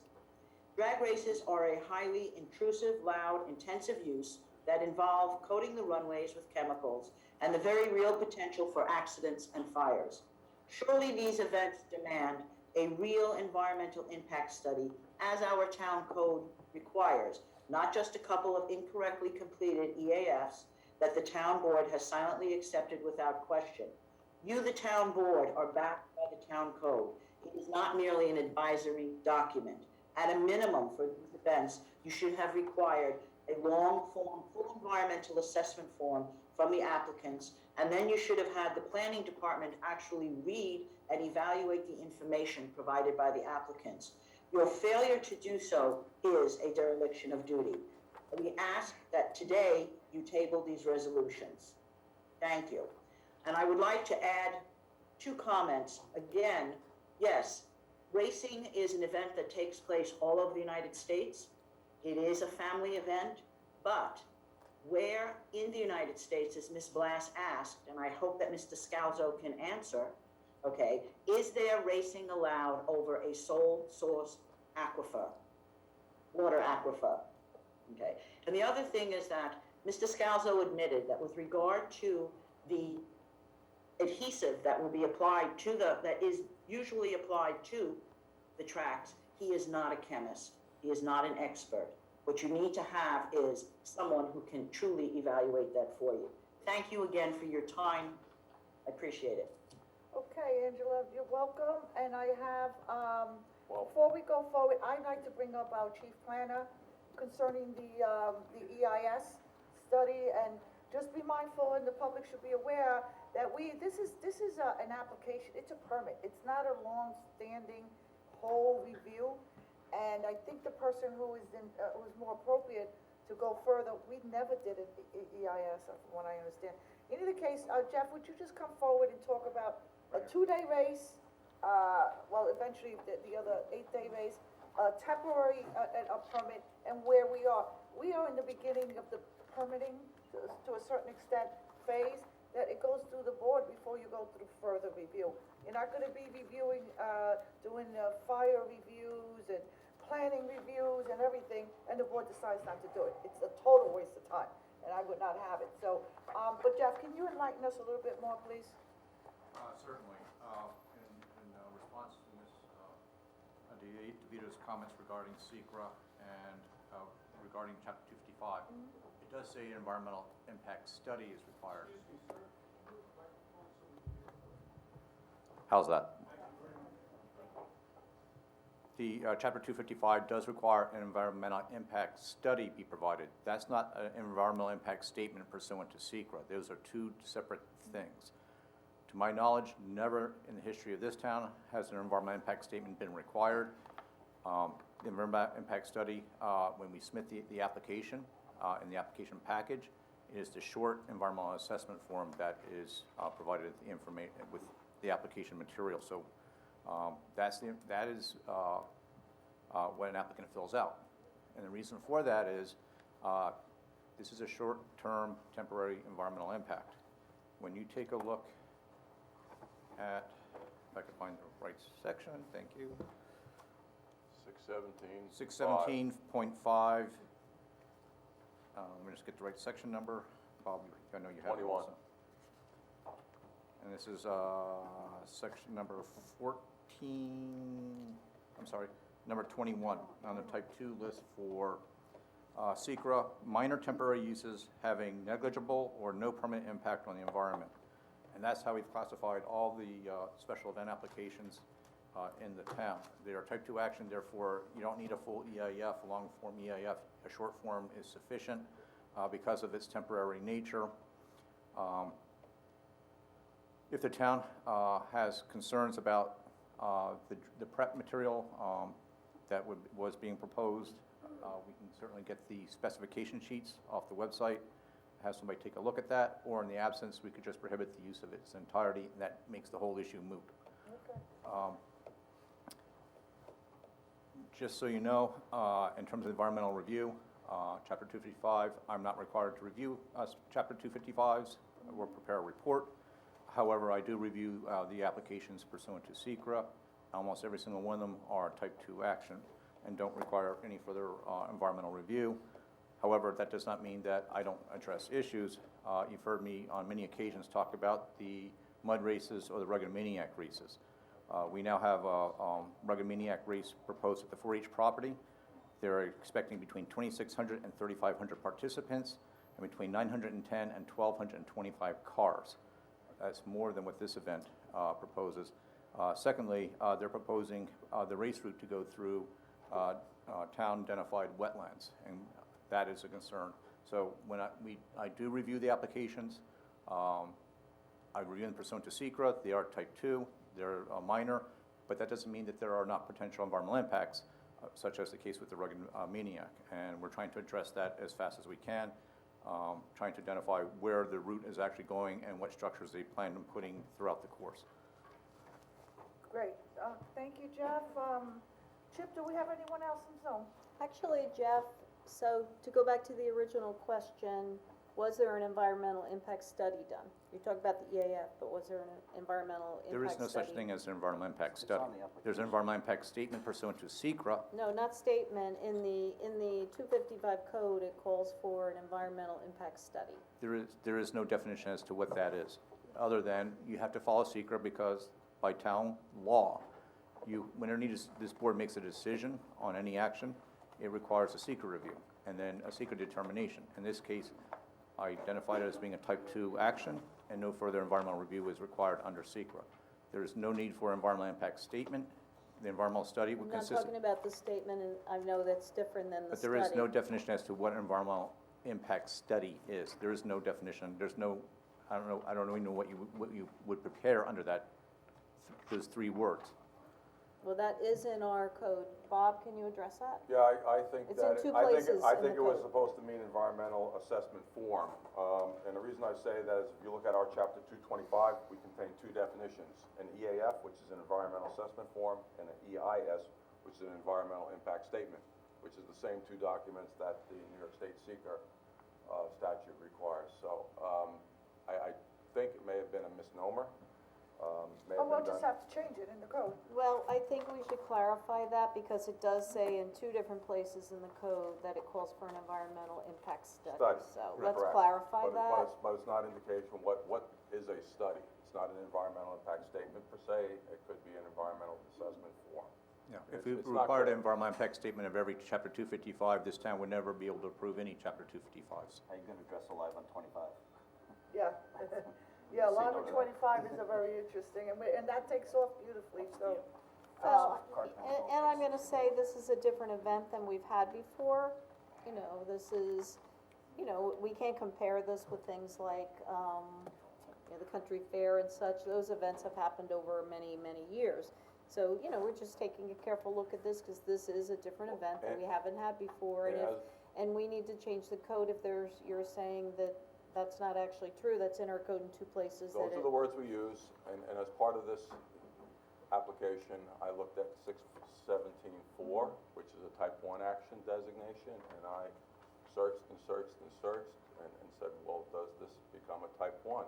I can't see the triggering mechanism for a type 1 action, whether it be under the state environmental laws or under our chapter 225.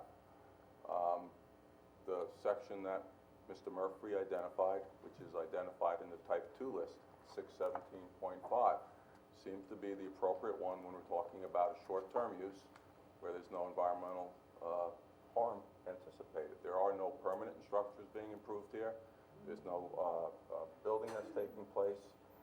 It seems that is, and I believe that is, the appropriate designation for a short-term event such as this, which is 617.5, which means it's a type 2.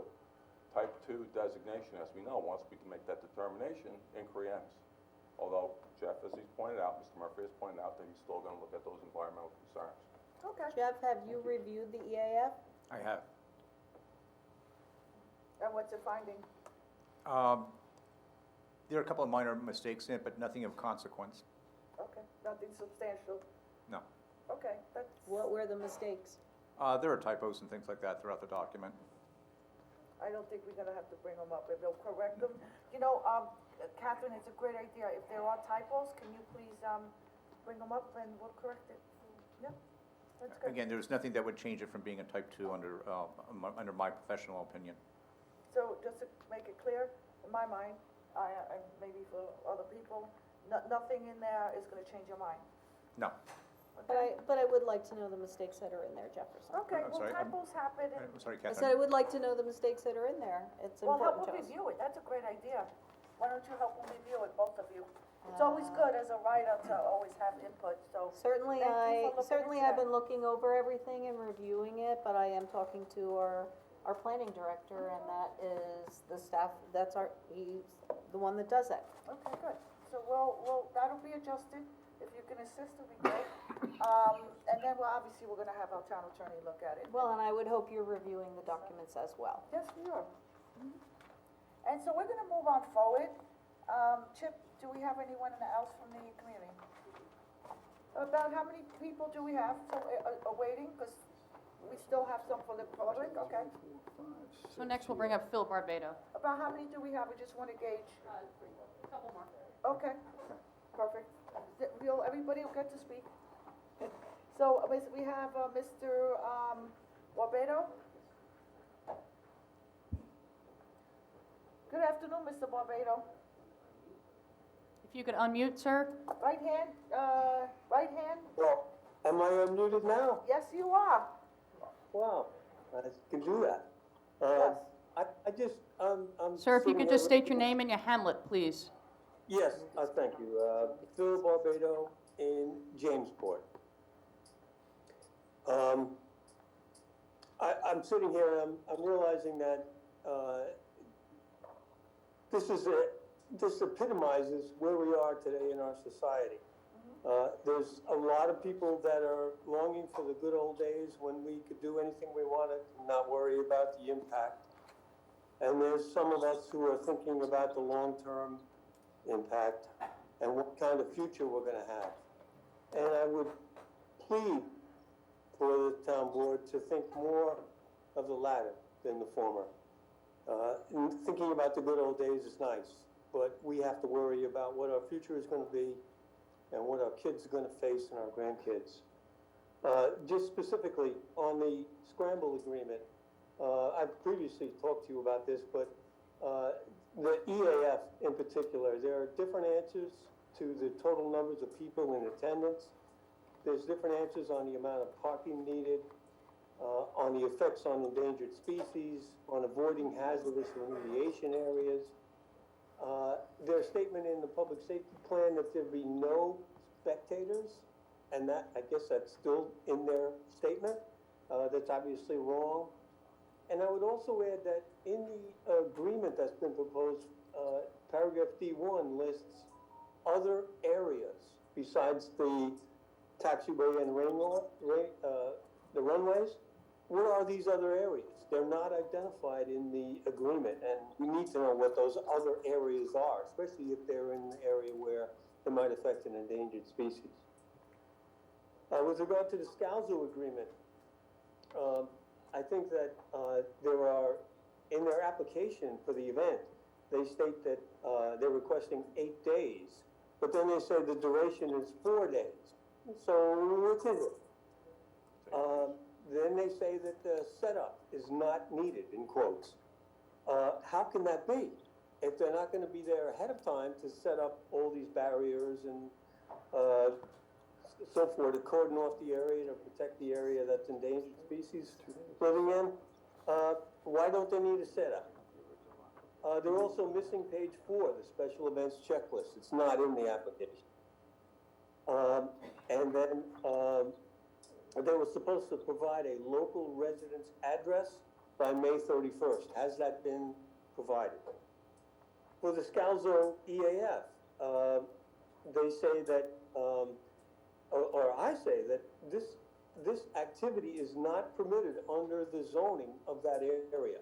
It's a PD zone, and under section 301-341A, we say that what is not permitted is activities that will, quote, generate offensive noise. And I ask you to consider the residents in the area and the people who visit the cemetery, whether or not that is offensive noise. They also answered incorrectly to question 7 on whether this is a critical environmental area. They are up against a very critical environmental area, and they say that it's not there. And they also say that there's no information on whether or not there is environmental remediation going on. For the public safety plan that the Scalzo has presented, they say on page 3 that the setup is not necessary since they will use existing. What setup is already going to be there? And why is it still there? It also says that they will tear down their setup within 2 weeks of the final race. And I need to know why we're giving them 2 more weeks of free use of that site. And what will prevent? Sir, you have 30 seconds left. A lot of people have told me that. What will prevent racers from using that setup that's there for 2 weeks? How do we know that people aren't gonna go up there and try to race around? So, I think I would leave you with this thought that, what does Riverhead stand for? What kind of future do we strive for? Do we want to become the drag racing capital of Long Island? Or will we be the town that maintains a peaceful neighborhoods and a productive, long-lasting, sustained economy? That's 5 minutes, sir. And preserves the natural world as we very well depend on it for our existence? Or will it be the town that destroys our precious and giving environment and our rural local economy, where no one wants to live, work, or even visit? Where do we want to be? Okay, May I respond? yes. I have a couple comments first. Yes, sir. With regard to the reference to chapter 301, which is Yep. zoning use, a 255 by its very nature is designed to allow for use that would not otherwise be allowed under zoning. So the two provisions, 255 and 301, are by their very nature exclusive of one another. So any reference to 301 is really not dispositive or appropriate for a question of whether the 255 can be applied for or not. As far as the agreements, I appreciate the comments from Mr. Barbado. That means I got to do a little bit more pen to paper and fine tune them. As far as other areas with respect to the scramble application, they are proposing to use the tie down area, so that would be other than the taxiway. The application that Mr. Scalzo is putting forth is taxiway and runway only. Okay, So I hope that clarifies a little bit. okay. Good. And also, if I might add, Welcome back, Mr. Scalzo. I'm sorry? Welcome back. Thank you. The area that I'm proposing is only on the 7,000-foot runway. I have no use, I have no interest in going to the 10,000-foot runway. I would like to correct this gentleman on one thing, and that is, actually, the young lady, I've never met her, Carol, what's the young lady? Delvecchio. What? Delvecchio. Delvecchio. She corrected me when I put in the original application saying, why do you need 3-week setup? So, sir, that is incorrect. We need 3-week setup for one very good reason. I have to bring in over 2,300 feet of the highway, we call that the Jersey highway barriers. You'll see them on a highway when there's construction being done. That is going to be a lot of work to bring all those barriers in. So that was a mistake. I don't know where this gentleman. We're asking for 3 weeks setup, and we're also asking to make sure that we're going to be okay on the tear down. Now, the tear down would be removing the equipment from the site.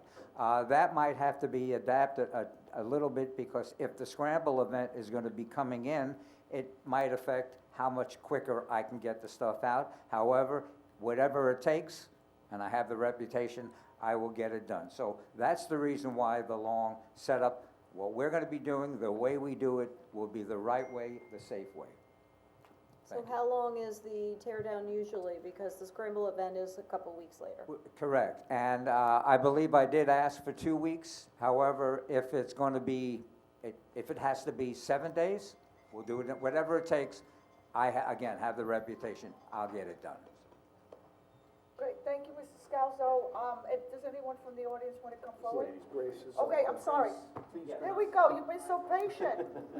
Come on up. How are you? It's good to see you again. It's good to see all you in person. Yes, isn't that great? Yeah. Grace Swift, Calverton. Okay, I want to let you know I have been interested in racing since I have been little. When I was 17, I tried to race at Islip Speedway. Women weren't even allowed to talk, let alone go on the racetrack. So then I got married and my husband had motorcycle. So my son has been on a motorcycle since he's 4 years old. And at 6 he was on his own and has been racing motorcycles until he reached the senior class. Now he runs charity motorcycle runs where he lives in Georgia. I did nothing all those years but transport a motorcycle. So I want you to know if noise, motorcycles. It's family. It's better than racing on streets to have a designated place. When we were teenagers, and I don't want him to hear me back there, we used to drag race on all the dirt roads out here in the North Shore as teenagers. Chief. It was not in the town of Riverhead though, so it didn't matter. I think time has erased any problem. So it's been a long, long interest. Now I got interested in NASCAR as I got older. And my driver retired, but it is good to have an open space, which EPCAL is. It's, I live just north of the cemetery, so I'm not too far, and if I heard you, I would think it was music. I wanted to know that. The only thing I probably wouldn't smell and miss is the smell of the Lucas oil from the NASCAR cars. So I just want to say I am all for it, and if I hear it, it isn't going to bother me, and I know it will others. There are other things, people on the North Shore here besides horses, wineries, and breweries, which do nothing but clog our streets every weekend anyway. So that's my thoughts. Thank you. Thank you, Dave. Mrs. Smith, thank you for your spunk here. Peter, do you think you can, You lightened up all day. allow, Grace to the entry? Would you, make, she's a Riverhead resident and she lives in Calverton. And she lives in Calverton. So, you didn't introduce your cohort there. He's always with you. Okay. She Good knows to what have I'm you talking back, about. Grace. Your other half. Thank you for coming. All right, so we're gonna move this along because we still have to take votes. So we're gonna have, Chip, do we have anyone? We'll bring up Monique Parsons. Okay.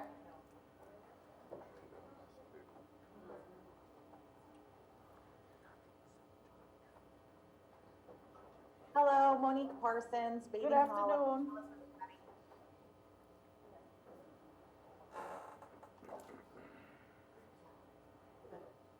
Go ahead, Ms. Parsons. Can you hear me? Yes, we can now, Ms.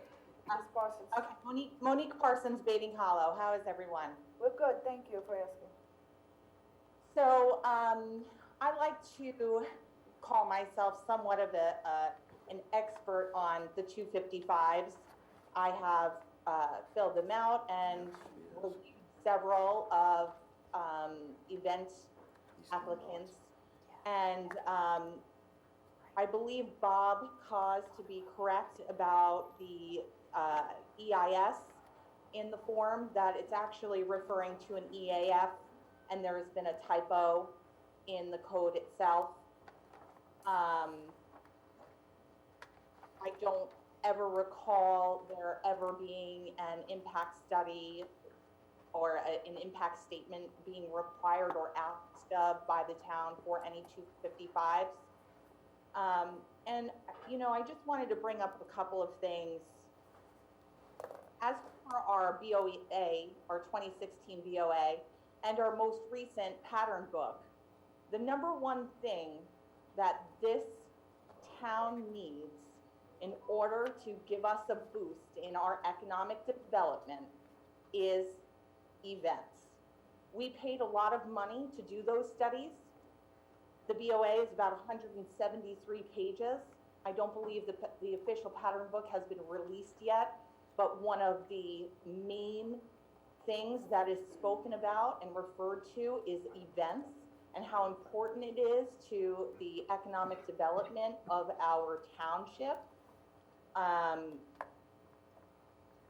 And as far as the other issues with the compounds or whatever, it sounds like Mr. Scalzo is willing to do what he can do to make sure that he creates a safe event. And then as far as the noise goes, I mean, we can talk about noise all day long. With every event that happens in this town, from the Riverhead Country Fair to Alive on 25, to the noise that the farms produce from their music and their bands playing every weekend, we can go on and on about noise. And this is a temporary event. This is something that's not going to be happening on a permanent basis every single weekend. And honestly, it shouldn't be this hard. I don't understand why it's so hard to have events brought to the town of Riverhead, whether that is a drag racing event or a festival or whatever it is. And I think that there are a lot of people that are up in arms about, you know, doing things here that are, it's not helping us any to continually attack event promoters and event producers to bring the foot traffic to this town that we so desperately need.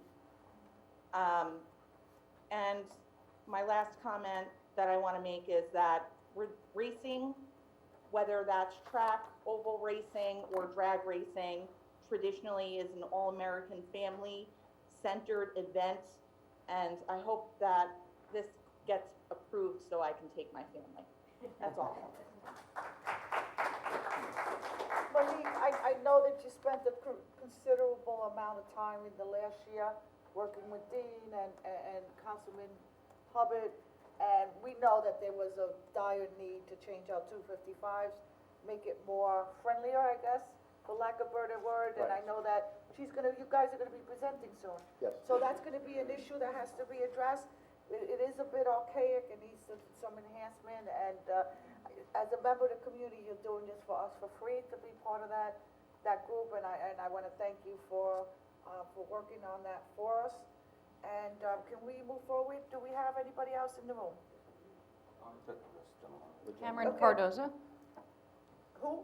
We have a couple more people on Zoom. Do you want to do Zoom or We have someone in 3 person? people in the audience, and we have 2 people on Zoom. Okay, so you wanna come up, sir? Okay. Good afternoon. Good afternoon. Thank you. Your for name? George Gudmundson.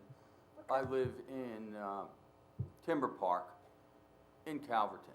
I'd like to note that I believe Timber Park is the area that's going to get the greatest impact, negative impact, from these drag racing events. Significant negative impact. Basically, noise, and more noise.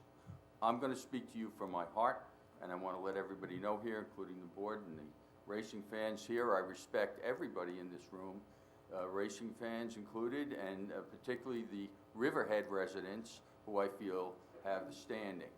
I don't understand so much, you folks up there say that you reached out to the neighborhood, and it's obvious there's some support for racing in Calverton, I have no doubt.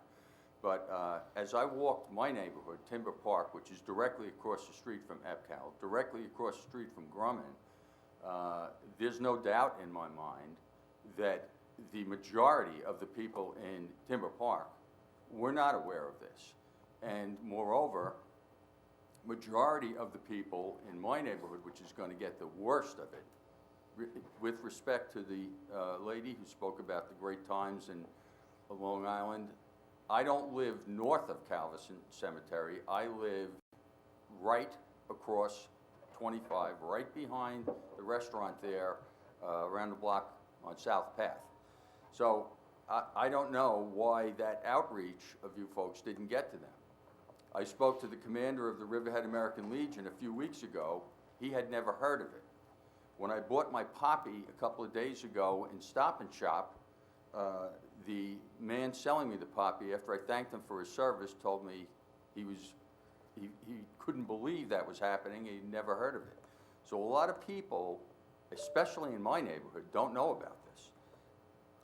Seems like this thing went very, very fast and without it being vetted. I want to tell you respectfully, I am here to tell you to vote against these resolutions today, tomorrow, any similar resolutions, that there should never be vehicle racing at EPCAL. And I believe that what I'm bringing you is the pulse of my neighborhood. We're going around, we'll bring you more proof of that, whether or not this gets approved. The seal behind your head says Town of Riverhead. The residents of Riverhead should be your first concern.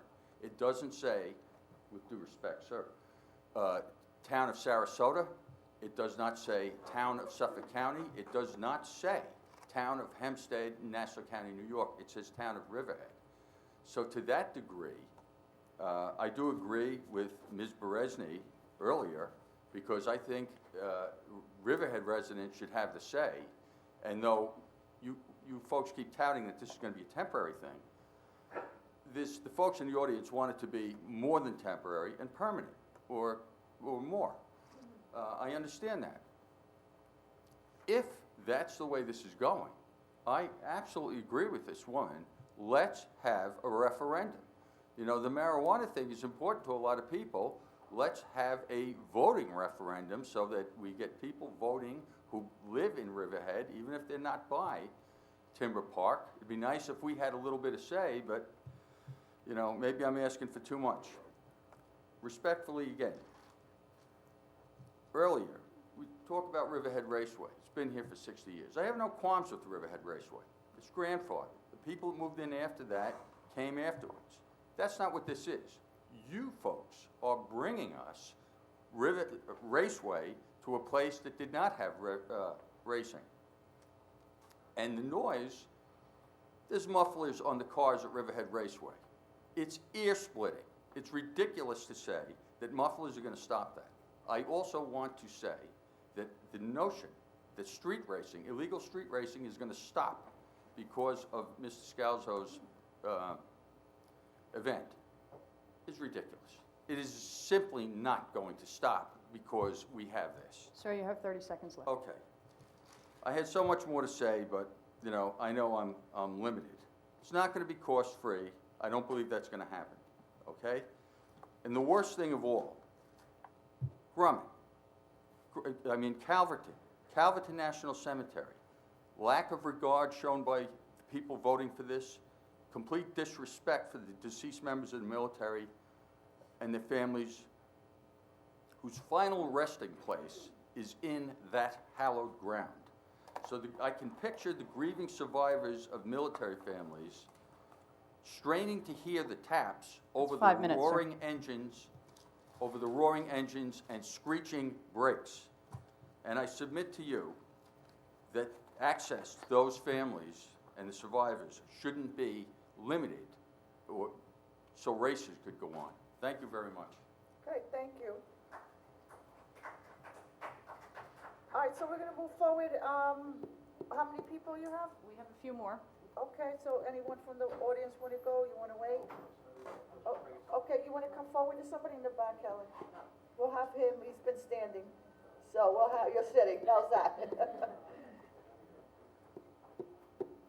Hello, sir. How are you? Good afternoon. Good afternoon. Are you ready for me? Well, we're here. Okay, great. Good afternoon. Steve Cool, Timber Park, Calverton. Thanks for the ability to address the audience and the folks here. I got to say, first of all, that I was pretty impressed that we can get together as a group of, I'm pro drag racing, you're not drag racing, and get the ideas and the facts out and come to an intelligent move on this subject. Even though I live in Timber Park, which, as the speaker before me said, is right across the street, directly walking distance across the street from where the racetrack is proposed to be, I can say that I'm okay with that. I'm a race fan. My brother and I used to play around with funny cars when we were kids, and when we got older. And drag racing can be pretty cool, very cool. So can things like Riverhead Raceway now, where you can go and watch the school bus demolition derby. Great stuff, Americana at its best. But even as a race fan, I can't get behind this one at all. In fact, I'm very much against it, and for this reason. The National Cemetery, you know, on the weekends where these events will be held, there are not so much burials going on, but families visiting where these proud heroes of ours are buried. And as the gentleman again before me said, you won't be able to hear the taps. You won't be able to hear the chaplain making his speech. You may not be able to hear the guy kneeling in front of you, handing you the flag and thanking you for your service. Even if those mufflers work as well as the ones at the present-day Riverhead Raceway, Timber Park is 6 miles from the raceway. I can't hear myself talk on the days where those races are going on. It's pretty loud. And you know what? So what? Put up with it for the few times that this is being put forward. But it's just not a good precedent to start. We're not saying the right thing to those people at the cemetery. If I lived in Montauk, if I lived in Huntington, as a race fan, I would be against this proposition because you're not showing the respect to those heroes and their families that should be shown to them. If we accept those races there, we're exposing them to undue duress. They shouldn't be exposed to that. So anyway, short and sweet. I wish I was a better race fan and would say, hey, on with the races. I don't care what gets in the way. But as a patriot, I have to say, Calverton National Cemetery is in the way. Please think about that. Okay. Thanks for your time. Thank you, Mr. Cool. Steve, if I can, just, I want to commend Steve because he's also on the Alternative Transportation Committee, and Steve does a lot of great work for the town, and so I greatly appreciate everything that you do. We did make adjustments in terms of the schedule and the initial concept of when such events would happen. Calverton National Cemetery does not hold funerals on Saturday and Sunday, and so it's strictly Monday through Friday. Their services do conclude. The National Cemetery closes at 3 o'clock for any incoming funerals. Right. So there's definitely, I can tell you that from my heart, it's the great concern. It is a hollow ground. It is an incredible place, and I give it every respect for every veteran and every family member that visits there.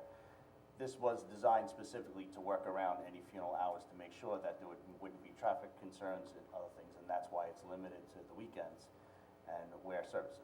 I will say, so that there's not confusion, last year during COVID, they did allow some services on Saturdays because for approximately 6 months, there were no funeral services at Calverton.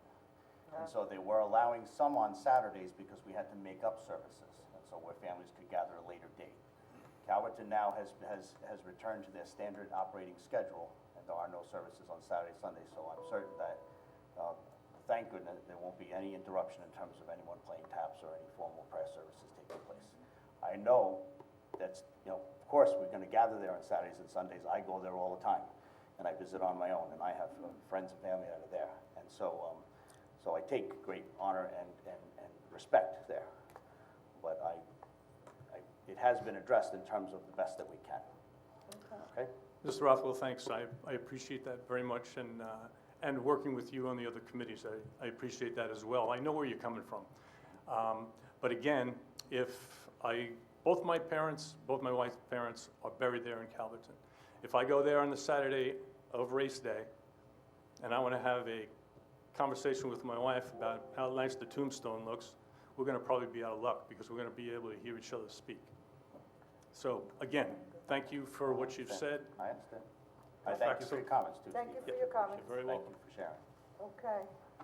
So how many do we have?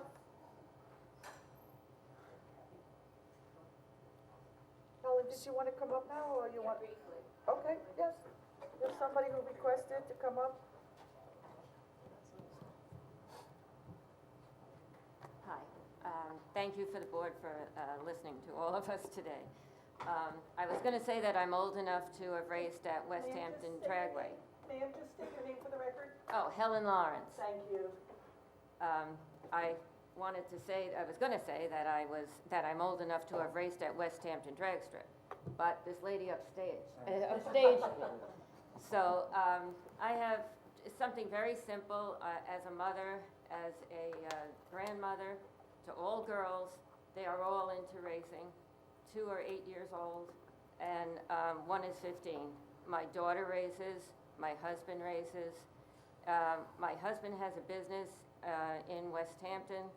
It builds race engines, and 20 to 25% of his customers are from Riverhead. They're residents of Riverhead. Also, I went through just all the way up to 58 to look at the businesses that make money off of the people in Riverhead who do drag race. And the tire places, the places who sell the C12, and so it's a big boom for Riverhead, especially on Main Street. I guess that's about all. Oh, my daughter, when she was 16, we gave her Monte Carlo, and she took it right to the drag strip in West Hampton when we had the drag racing there. She was in the high school class. She was number 1, and she learned how to drive fantastically. She drives on the street, not racing on the street. She's become a tremendously good driver as well as a drag racer. Also, as far as the noise, the mufflers and all, it's not that type of thing. It's not like taking. We can't even, as racers in our class, I don't race anymore, my daughter does, but those cars, we could not muffle them. We wouldn't be able to race here because they'd be too fast, and the mufflers wouldn't go on those cars, and then there's a speed limit with Mr. Scalzo's racing. So it's totally different. Most of the cars there are gonna just be, like, I raced my SUV at West Hampton Drag Strip. I'm gonna take my new 21 Ford that I bought in Riverhead and take that out there, and that's the kind of stuff that's gonna race there. So, I guess that's all I can say. Thank you, thank everybody. Thank you. Okay, so do we have anyone else? Yeah, Supervisor, next we'll go to Cameron Cardoza on Zoom. Okay.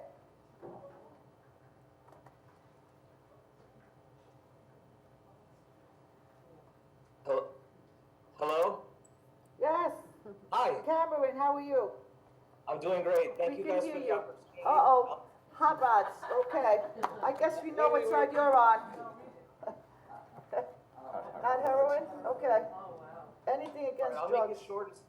All right, I'll make this short and sweet. I don't want to waste anyone's time. My name is Cameron Cardoza. I'm a 32-year-old male medical student from East Meadow, New York, Nassau County. And I'll start and I'll end with my question. My question is, why risk the future of the younger generation with all these debates about these proposals when we can move along further, specifically for the drag strip, and help work with each other and get this resolved quicker? And the reason I ask this question is because when I was 7 years old, my family, Caribbean background, we moved from Queens to Long Island, and my uncle at the time was doing he would eventually fly A-10 Warthogs in the War on Terror in the Air Force. And, we find Long Island to be home. And while I was in high school, I had this dream of getting a stick shift car with my best friend and drag race racing in 2004, well, when we graduated in 2006, in the Hamptons drag strip, and that never came true because the last drag strip closed down. And only between myself and my best friend, only I ended up getting a stick shift car. And basically, as my mom was a doctor, I eventually became a medical student, and leading up to medical school, I taxied in Oyster Bay, and I would see the car scene all throughout Long Island, through New York City, through Oyster Bay. They keep their cars original on the South Shore. They definitely love their racing, and just seeing what is still left here as a business. And my uncle, he promised me while I was in college trying to get into medical school that he wanted to take me to my first drag strip. And he ended up passing away. And now his daughter is supposed to race on the 19th event, her husband rather. And my girlfriend's also in medical school. All of her friends moved out. And we're looking to still build a family here. We're still looking to be physicians, to be electricians, and to give back to New York, and to pay taxes here, and to not move, and to not go away. And I'm about to do autocross on Sunday. I would much rather drag race, and I always wanted my first drag race to be here on Long Island. And so basically when it comes to the environmental concerns and everything, we understand, paperwork is paperwork, what's important is important, but there's a lot of younger generation people here, especially when it comes to the street racing and whatnot.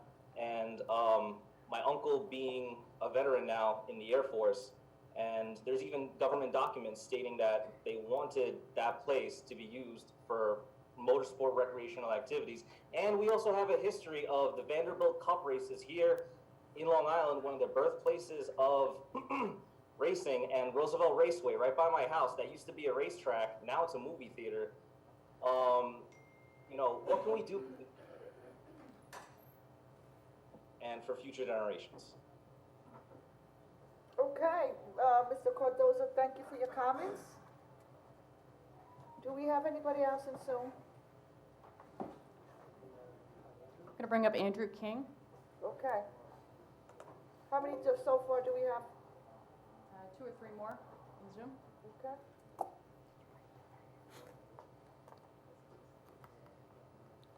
Okay, he may have left the room. Here he is. Oh, Okay, here he he's is. here. Here he is. All right, Mr. King, can you all mute yourself, left hand of your screen? Mr. King, can you hear us? Okay. Yes, I can hear you. Okay, Can he's all good. of you hear me? Yes, we do now.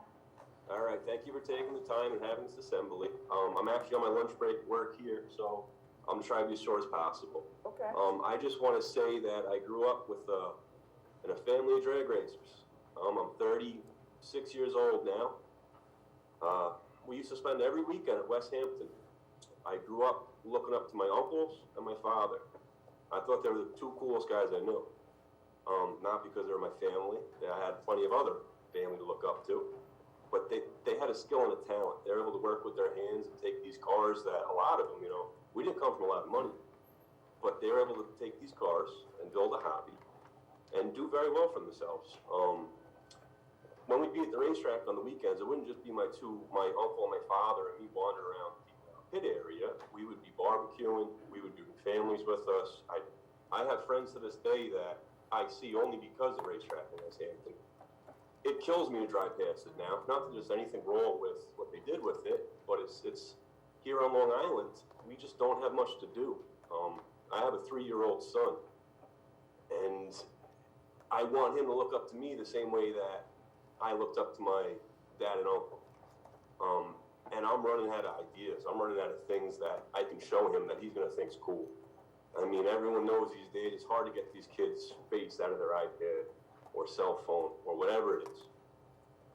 I want to be the branch to show him the next thing in life. I always heard that if you got into cars, it's a very expensive hobby. And it is. And that's true. But there's also a lot of other, if there's worse ways to spend your money. This is all I'm basically trying to say. I know a lot of people who, I was kind of right at the age when, as we were coming at the age to be able to attend the racetrack in West Hampton, it was already shut down. We then said, okay, our new home track is Englishtown, New Jersey. I don't know if you're aware, but that's also shut down also. Several times a summer and the spring, I travel as far as Georgia, Orlando, with a bunch of friends, and we spend a lot of money along the way. And I'm not even talking about the financial end of it. Here in Long Island, New York, we are, we're all lucky to live in Long Island. We have great property value, and there's a lot of benefits of being here. But the younger generation is really running out of things to do. And it just seems to me that we have this space, and I understand that there's some environmental concerns, but if we can kind of work with each other so that the people who care about the nesting birds, can understand, hey, this is an important part of life because there's something about those birds that make them happy. Well, there's also something about, I don't remember her name, but the young lady mentioned how the loud cars would sound like music to her ears. Different things make different people happy. And I would just love to see the opportunity for at least a chance to show everyone else that drag racing isn't a bunch of, I don't even know to use the word, but a bunch of degenerates who are going to be out there causing trouble. I mean, it's a lot of these people, it takes brains to get these cars to work, and it takes hard work, dedication, and drag racing is one of the, it's like the most work you'll ever put into a hobby. These aren't the type of people who are going to show up and trash the area and not be concerned about the conservationist opinions also, because we would love to have the opportunity to kind of make this going forward. So if there's any way this could work, I mean, it would be a life changer. I know a lot of people who have left the island just so they can say, hey, I'm going down south, because we can do things. We can hunt, we can fish, we can race, we can do, a lot of things that we can't do here in Long Island. So if it could be considered, and if we could just have a chance, I think it could show everyone that it's a family atmosphere with enthusiasts looking to have a good time. And thank you for your time. Okay, Mr. King, thank you so much. And we're gonna move forward. Toki, did you want to come forward? I see you're standing up. Do you have comments?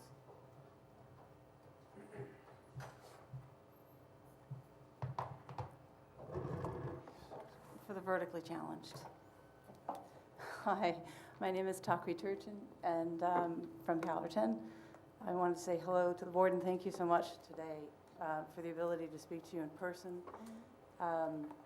I am making special time in my day for the 2 p.m. meeting. Very much look forward to 6 p.m. meetings becoming more regular as they were pre-COVID. I know that there are folks who cannot be here because of their schedules, and they have their voice would like to be here today. I'd like to say hello to Mr. and Mrs. Calzo and Mr. Andre Baxter, if he's here. Maybe No, not, he's but not. hello to him. So I live in Calverton. I happen to be the president of the Calverton Civic. I'd like to thank you first, Board, for the CMA Mines, the decision that came down recently from the court that affects the CMA Mines over on Youngs Avenue and Osborne.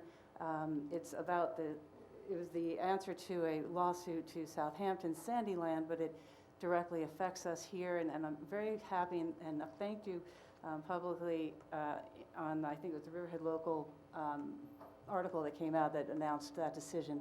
And I'd like to again today thank you to our board, to our town attorney, and to Mr. Fred Thiel. Very important stuff to protect our sole source aquifer. So I don't want to spend all my 5 minutes on that, but I want to make sure that it's said. Standing in front of you and standing in front of all these folks, I know I've addressed this board on quite a few occasions, and do you see me? I seem like I might be at ease, but I'm really not. And it takes a lot to come up and talk in front of the board, so I commend all the folks who came up and did that. You've seen me over 10 times in the last few months, but every single time, it's an effort, and a happy effort. I just want you to know that there are people who don't put that together and come down or get onto Zoom and speak to you, and they do want to, and they're speaking with me I try to bring their voices forward as I can, but, you know, there's many more out there, and they want to be here. So my questions right now, there are 3 direct ones regarding the 2 resolutions for the agreements today. I'm very thankful that the process, the logistics were explained to us, and I'm glad that that question came forward, and that we're dealing with those questions now as a part of the pre-resolution talk, and not specifically in only the CDA part of the meeting. So my questions for clarification on the agreements are, we're dealing with police, ambulance, and fire service. My understanding so far, and it's limited and I'm learning, but I did learn that with the police payment, or a payment of any kind, that actually has to be in writing, and I didn't see it in the printed version so far. How much money is going out, when will it be paid? My understanding is that from other 255 applications, it needs to be in prior to the event. I don't know how far in advance. But also regarding the police, that when they're being paid, my understanding is there has to be at least 2 folks, like 2 officers, not just one. And I'm not sure if you're distinguishing between full-fledged officers and traffic enforcers. So I'd like to see what that detail is in the writing. Also, when you enlist the services of the police department, if your event runs for 2 hours, you still have to pay them for 8. So it's a consideration to see that that's a lot of dollars going out, that if you're not using all 8 hours, you're still paying for it, even if it's the applicant. The ambulance. My understanding from what I read was that there's going to be 3 ambulance vehicles on site, and they're going to be Riverhead Ambulance. Do I have that correct? I believe the way it's working, but someone can correct me if I'm wrong. In the application, it says first they'll put it out to Riverhead Ambulance if they are able to come, and then from there, I think it goes to Jamesport or Manorville, and then at some point, if those ambulance do not attend, then they can pay for someone, correct? There's 2 different applications, and I think one particular application is only using 1 runway and has one emergency services location. The second applicant is using 2 runways and has 3 emergency services locations. And they're asking for Riverhead Ambulance? Yes, they are. Okay. So, and I was referring to Mr. Scalzo's application. Mine is just the 1 runway. Right. And any costs for police, fire rescue, Okay, so wait, Toki has Yeah, let her get her comments. Let her get her finish her comments, we'll be here all night trying to Yes. figure She has it out. 30 seconds left. So, yes, Okay. okay, so let her finish. But I might go just a bit over. With the ambulance, I don't want to see Riverhead's resources used. They aren't done on 255s elsewhere. We have a volunteer ambulance personnel, and to take those vehicles out of service just for this event on the far western end of Riverhead puts everybody else at a higher risk. Not a great idea. And I also like to see the answer in writing on the fire volunteers, the firemen. What is the arrangement there? How will they be paid, or is it a donation? I had a lot more to tell you. I'll hold off. I would like to say this in closing. Calerton Civic is inundated with projects, and I've listed 5 here that are industrial projects that are precedent-setting. Many times you hear our voice, and our voice is upset. Why? Because this is huge, and we need a lot more communication with our town board and our civic and our folks. It's unfortunate you have to hear the negatives so much and so often. I'd like to be up here telling you, I try to bring praise to you where it's due, and I hope that you hear it from me. We're inundated. We're doing our best, and we find ourselves at a scramble, and it's because of accessible information to agendas for meetings. I cannot inform people when I have to hunt for an agenda with less than 24 hours to go. So maybe there could be some improvement there. I won't want to go into a whole lot more. I do want to say that a year and a half ago, and I noticed it's June, I had a conversation with Mr. Rothwell between last meeting and this meeting, and I said that I began a conversation a year and a half ago, it's actually 2, with folks in our civic, and asked them to consider this. what would you like in Calverton and in the town of Riverhead that shapes the character of our hamlet? And that starts a positive conversation of a list of things of diversity that can come into Calverton. I'm hoping those conversations come forward, and I mentioned to them our comprehensive plan was going to be in the works. It is now, and I look forward to bringing more ideas forward that people want.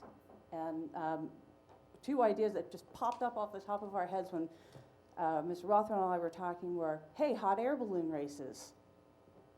How Supervisor, about, maybe we want to divert some of these comments to open topic later? Yes. And Okay. keep this Yes. focused now on the resolutions We're before the talking board? about on the this resolution, I'd ask that you table the resolutions for at least 2 weeks. There are many details to iron out, and we don't see the language yet in the agreement. Thanks very much. I'll be back Okay. later.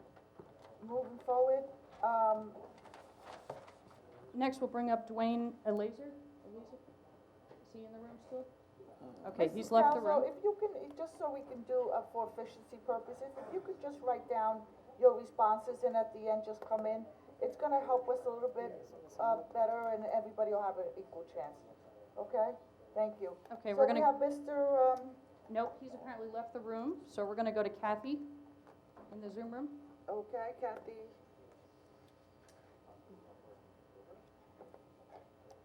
And it appears maybe she's left the Zoom room also, so We have a gentleman waiting up here, maybe. that's it for the That's Zoom it? room. okay. But we may have some more people here in person. Yep, as long as we're end the Zoom component, and then anybody from the, good afternoon, could come forward. How are you? Good afternoon. I'm the Assistant Director for Calverton National Cemetery. I'm Jeffrey Okay. Tavares. Jeffrey Tavares, Taveras. Thank you. So Calverton's over 1,000 acres, spanning all the way to the intersection of 25 and 25A, and we're servicing obviously the New York City metro area as well as Suffolk County and Nassau County. So in the past year, we've seen obviously an increase in the services we've been doing. So one of the things that was mentioned, that we were doing services on Saturdays, that has not stopped. We have been continuing to provide services for those families that did not have that opportunity to have a service at Calverton during that pandemic timeframe. And that's ongoing because we have roughly about 2,000 families that were not afforded that opportunity. So our concern with the drag racing is obviously the sound, and the closest runway that's to the cemetery is roughly about 1,800 feet. So that noise could carry over to those families that are, visiting their loved ones at what we consider sacred grounds for our veterans and their families. And also what the long-range plan would be as far as if these events continue to occur, because right now the cemetery is not fully developed. We still have a lot of acres, roughly about 600 acres that aren't developed, that eventually will become a part of the National Cemetery. Just like I said, it goes all the way to that intersection. Yeah. And also how's it going to affect the operations as far as the visitors coming for that event and interfering with that operations, and visitors trying to get into the cemetery. And those are the real big concerns. It's just really more the sound and how it's going to affect our operation. Okay. Thank All right, anyone else from the audience want to come forward? Oh, Mr. Scalzo, did you want to respond now? I don't think we have anybody. Anybody? You want to come forward, sir? They didn't come back in? Okay, so this person behind you wants to come forward. Can you state your name, Sure. please, sir? Johnny Consoli. Okay. So I just want to thank the town board for their time, everybody here today. So first off, just want to remind everybody, when the Navy sold the land to the town of Riverhead back in the 90s, one of the suggested reuses for the property was actually a motorsports park. So, just want to be mindful of that. Every time, I actually represent the group Long Island Needs a Drag Strip. I'm sure many people here have heard about us, have seen us, have actually been on our Facebook page. Our Facebook page has over 20,000 members on it. This is not a whole PR thing about what I represent. We're actually here in support of Mr. Scalzo, the great job that his team has done to get these proposals in place to you guys. Reason why I bring that up is because our Facebook page started 5 years ago, and there's been many, many groups of people before me, before us, that have tried to get motorsports back on Long Island. You heard it from many people that have spoken before. West Hampton closed. It's been almost 20 years. It's almost been 2 decades since we've had a safe place to race. That's all roads that we've tried to do have pointed towards EPCAL and Riverhead. Really what we're looking to do is, I know before the meeting started, we talked about making Riverhead that destination spot. That's what you're going to attract. You want to attract the people to come here to enjoy the great restaurants, to enjoy the wineries, to enjoy the beaches, to enjoy the shopping that they have. You're going to get that. Something that I pride myself on with representing Long Island Needs a Drag Strip is family. And you see a lot of these people here that are wearing the shirts and the hats. We host a weekly car show. And we have almost, 800 to 1,000 cars on a Tuesday night every single week for people that want to be. That's in Patchogue, right? In Patchogue, correct. We would love to have, everybody there come to these events, and every single week it's, where are we going racing? When's it gonna happen? And I could say that everybody that is here, that is wearing this shirt, that's on our Facebook page, that has the hats, that has all the merchandise, I look at them as family. And you've heard a lot of people speak about this before as far as family, attracting all different types of people from all different genres. That's really what you're gonna get with racing. And we really pride ourselves on that, and especially, little Billy, that was over here before. He's got his junior dragster outside. That's what it's all about right there. You saw Mr. Cardoza on the Zoom meeting before, that Hot Rod's Not Heroin. That was actually a campaign that we started a few years ago. I'm sure everybody knows about the ongoing drug pandemic that we have here on Long Island, and Mr. Placino actually mentioned it before, but if he wasn't able to get involved in motorsports at a young age, he doesn't know where he would be. And me personally, I am 36 years old. I got involved in cars when I was pretty much a baby. My dad has been mechanical his life. He works at actually Riverhead GMC right around the corner. But again, I don't know where I would be. And cars and automotive have, kept me focused on that. I know somebody mentioned it before. It's an expensive hobby, but it's a great hobby to have. And I can happily say that I'm not into drugs and I'm not into any bad stuff. So, again, it's all about family. It's all about getting people involved. And just most importantly, the trades. The gentleman before me on Zoom mentioned it before, but, working with your hands, engine builders, painters, all those trades that are pretty much going away more and more nowadays, we want to bring that back. And I think you would see that, especially with a lot of schools. Automotive programs are pretty much non-existent now. So by having these type of events and racing events back on Long Island, you're going to bring that rich heritage. Somebody mentioned before, that's where racing was born on Long Island. I mean, we've had countless drag strips. Me personally, I didn't get a chance to race at West Hampton. That's pretty much right when I got my driver's license, so I didn't get a chance to take advantage of that. But being able to wear this shirt, I wear it with a sense of pride. And myself, my team, everybody that's behind this movement, this is what we've been fighting for. We've been an advocacy group to raise awareness, and I'm sure you see all the stickers and the shirts and everything out there. Yes, we know that that's not gonna get us a drag strip, but it raises awareness, it opens up eyes, and all that we have been asking for from day one, give us a shot. Give somebody an opportunity to show you, to show the town, show everybody what this is all about. Bring everybody together, have a great time, have a safe environment, and that's what it's all about. Just all we're asking for is that chance. And I just want to thank Mr. Scalzo, his team, everybody involved with these proposals. On behalf of LI Needs a Drag Strip, we are very excited. We are hoping that the town board does approve these resolutions, and hopefully we will be racing in the next couple weeks. So I want to thank everybody. That'll do it for me. Thank you for your time, and again, thank you, Mr. Scalzo and his team. Appreciate it.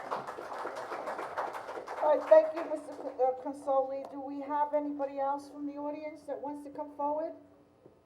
Okay, Mr. Scalzo, did you want to do some ending remarks? Yes, just quickly. I just want to, the one gentleman mentioned about that this activity will not have anything to do with affecting the illegal street racing. The only thing I can say about that is in 2007, I opened up a place called County Line Dragway in Miami, Florida. And I opened it up on a very similar situation where it was an abandoned airstrip owned by Miami-Dade County. At that time, Miami-Dade County had a terrible problem with illegal street racing. As a matter of fact, it was right outside the front door on US 27. It was so bad that they had a task force that they created to attack the illegal street racing. I'm proud to say that within 6 months after we opened, that task force was disbanded because of the impact we had on the illegal street drag racing. So, this type of activity will have an impact on the illegal, street racing. The other thing, I mean, I'm so, very affected and concerned, and I don't want to be involved with something that would be creating this noise problem at Calverton National Cemetery. It is not going to happen. These are the streetcars. They have mufflers. Another commitment that I'm going to make to you is if a car is too loud, they will immediately be disqualified. Maybe somebody's going to play some games with the mufflers, I don't know. But it'll be an immediate disqualification, and they won't get their entry fee back. As a couple of people mentioned, they're coming out there with their street cars. The cars that you drove here with today, those are quiet. We are discouraging the very, very fast cars. This is why I put on a mile-per-hour limit, and I also put on a certain limit as far as how fast that you can go. So the other important thing that I'd like you to consider is the best buffer for sound is trees. And the buffer between where this runway is and where there might be some residences and where the cemetery is loaded with trees. So I have to say it again, noise will not be an issue, but please give us the opportunity, as Johnny just said, to prove it to you. Give us a shot, and I'm confident we're going to make you happy. Thank you. Okay, thank you, Mr. Scalzo. I think we're done here. We're gonna move forward, and Diane, our town clerk, can you please call the resolutions for today? Sure. Resolution 350. Approve special event chapter 255 application for racetrack, not street, at EPCAL Drag Racing Series, August 21st through September 12th, 2021. So moved. I call for discussion. You can make a statement. Right now, we are calling the resolutions to vote. Right, I can call for discussion, and then we can talk about it. Right. Okay. So you That's how can it talk. works. Yeah, we can. Oh, yeah, we Okay. can. We're just Is there a saying, we're second? voting on the resolutions, and if you wanna call for discussion, you have every right to do it. Proceed. Thank you. So let me begin by saying I am certainly not against these applications. I am not against drag racing. I've attended quite a few drag races in my lifetime. We used to have drag racing out in this area. My concern is at this time, we don't have all the information, we don't have all the answers to our questions and concerns to move this application forward for a vote. I have been looking over all the information as it comes in. I've been reading it through, and a lot of the information is just coming in. Today we got some things at noon. I did speak with the fire marshal. He was reviewing both of the applications today, and there was more information that he was seeking. And some of the information even changed. For example, I was asking, I think it was your application, where people were originally parking on the taxiway, but now I'm told that something else came in and they're going to be parking on the runway. So I haven't seen that, and there's information that's, continuing to come in. There are some concerns that people in the community have brought up today. For example, the PJ1 chemicals. People have brought up concerns about potential noise. I think that these points can be mitigated. I am concerned about this application at this time. I will say that I think it's easy to move forward a popular application, but it is actually our job to ask hard questions and make sure that all safeguards are in place for our community. So at this time, I call to table. Okay, do we have a second to table this? Okay, we don't have a second to table, so we're gonna go forward on, Diane, we can continue with, Well, we don't have a second. We got the We don't second. have a second, it's only Yes, been moved. So it's been moved by Tim. Tim. it's gonna be moved, can I have a second? I'll second. We have a second, so we're gonna take a vote on this resolution. Okay. Rothwell. I'm confident that Mr. Scalzo will address any additional concerns or anything that should arise between now and the start of his event. I have great confidence in him. I thank him for all his time and effort he's put in here, and therefore I vote yes. Bayrod. I would like to thank the applicants, both of them, for their patience, their perseverance through this application process. The other thing I would like to hearken is Monique Parsons' comments about how important events are to the economy of our town in Riverhead. I think these will be a huge success, and I know they will bring tons of money to our economy going forward, and I'm glad to say yes. Kent? I think that these are events that our community would enjoy. Our community has stated how much, they enjoy the events in Riverhead. I'm not against these events, but I am against moving things forward if there are still questions. I feel it's our job as council people to make sure that all the questions are answered and that the community is comfortable, that we've covered everything. So because I feel that this is being moved forward before we have all of the information, and I've been reviewing it all, I'm going to abstain from this vote. Hubbard?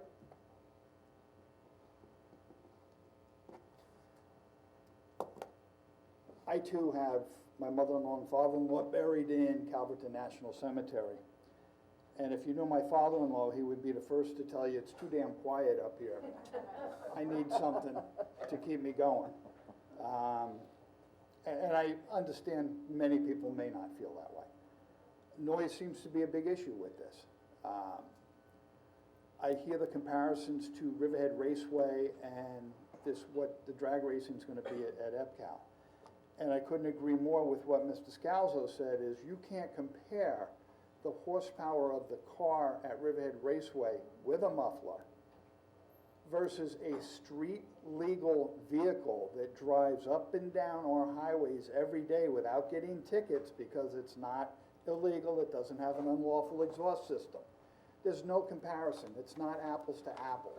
So in fairness for the noise, 2 cars going off for 5 or 6 seconds versus 15 or 20 cars with super horsepower going around and around and around in an oval, it's not fair to compare those two by any means.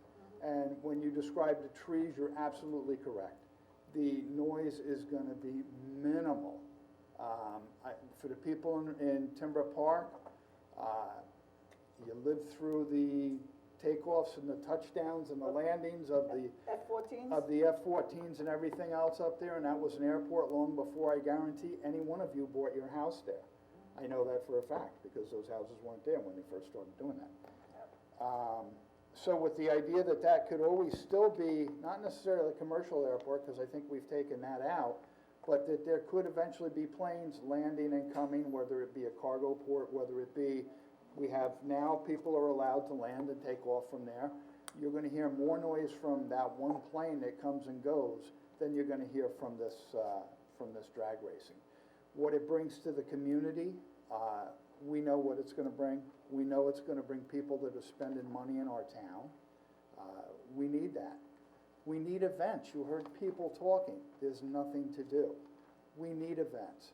Drag racing is a family event. Young Billy, I believe it was, that was sitting here. I mean, that's every kid's dream. And to take that from him because we're afraid of noise or we're afraid of something else, or Catherine, you mentioned we don't have everything right at this moment. You're correct. We have 90% of it, and the things that I'm most concerned about, we do have. And if there's something that should pop up, we have the right to cancel this at any time between now and the date that it starts. I don't think that's going to be an issue. But I do know that we do have that, and I feel comfortable with my vote yes today, because I think this is needed. It's been long awaited, and I think it's going to make a lot of people. We heard from many, many people, not just Long Island needs a drag strip people, and nothing against you, but a lot of times we like to hear from people from our town, because, you know, it's nice to put something on for somebody out of town, but if our residents don't like it, our residents love this. Our residents have stopped me in ShopRite, and I get an earful about why are you even debating about this, and then you try to explain there's a process, it happens, this is what it does. I know there are people against it, and I understand that, and I understand that you're right, and we are never going to make 100% of the people happy. But at the end of the day, I look at things as what's going to be best for the town of Riverhead. And my yes vote says that yes, this is the best for the town of Riverhead, so I vote yes. Aguirre. Our town remains very sensitive to those opposing, drag racing events. And they have concerns of noise and safety and fear of injury and wildlife. And I'm very, very confident that these issues are all being addressed professionally.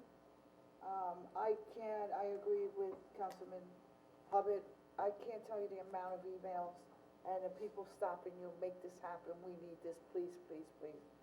And after many years of Mr. Moncolo and yourself, Mr. Scalzo, and reaching out to our town, it looks like racing is on track in Riverhead, and I vote yes.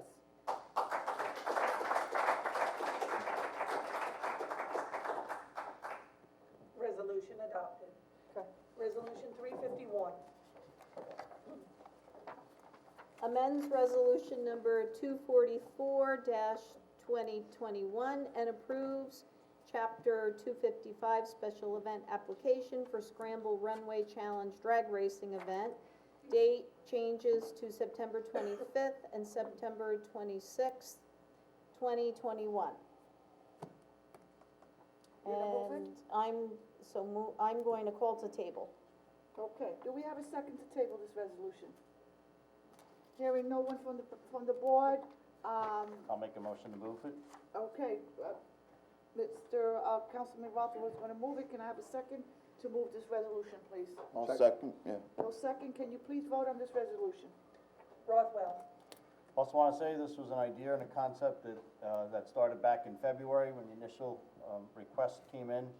Mr. Baxter has also continuously updated his. We were in a deep time of COVID and restrictions have lifted. I have thought what this town needed early on was a good injection to our restaurants, our delis, gas stations, hotels, and countless businesses that have struggled in this town. And this is an avenue that I think is going to aid all of them.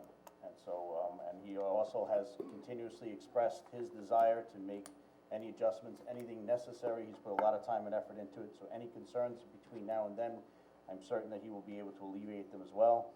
And so I applaud Mr. Baxter's effort, and so I vote yes. Bayrock. Yes. Kent. Once again, I think that these are events that our community will enjoy. And as someone said, it's been many years for this to come, so I don't think a few more weeks would be a big issue. I believe it's always better to be proactive and make sure, I mean, if you want the events to be successful, don't you want to make sure everything is covered and we've addressed everything so that the events can be successful? So I abstain. Hubbard. The onus is on the people putting these races together, and if they falter, it's on them, and we will cancel the program. I don't see that happening in either case. I will say this, though, I do hope that Mr. Baxter speaks and listens and watches what Mr. Scalzo is going to do, because Mr. Baxter is new at putting these together. He may know racing, but I think you want to learn from a mentor, and I think a good mentor is Mr. Scalzo. I think the responsibility is on us. To shut it down if it's not well-equipped and safely being done, absolutely correct. Okay, so Tim, that was a yes, correct? Yes, that's a yes. Aguirre. I agree with Councilman Hubbard. You can't have a 255 application and cover everything. It'll take many months, it'll take a lot of resources, and then it comes back to us and we say, maybe we don't want this. Loss of resources, waste of time, delay, lack of efficiency. I agree, we have approximately 90% of this. Mr. Scalzo knows what he has to get done. I am confident that he's gonna do it, and he knows where he stands. At any point that we can cancel, the fire marshal can cancel the permit after he consults with us based on. So we have the right things in place. And again, Mr. Baxter, ironically, things change in the dates. I'm elated to hear that Scalzo's event is coming. And Mr. Baxter, if you're listening, you have a new mentor, and we need you to make sure that you listen to him. I vote yes. Resolution adopted. Resolution 352. Authorizes town clerk to publish and post notice to bidders for sporting goods. So moved. Second. Vote please. Rothwell. Yes. Bayrock. Yes. Kent. Yes. Hubbard. Yes. Aguirre. Yes. Okay. Resolution adopted. Resolution 353. Authorizes town clerk to publish and post notice to bidders for truck parts. So moved. Seconded. Rothwell. Vote please. Yes. Bayrock. Yes. Kent. Yes. Hubbard. Yes. Aguirre. Yes. Resolution adopted. Resolution 354. Authorizes town clerk to publish and post notice to bidders for Ford automotive parts. So moved. Seconded? Vote please. Rothwell. Yes. Bayrock. Yes. Kent.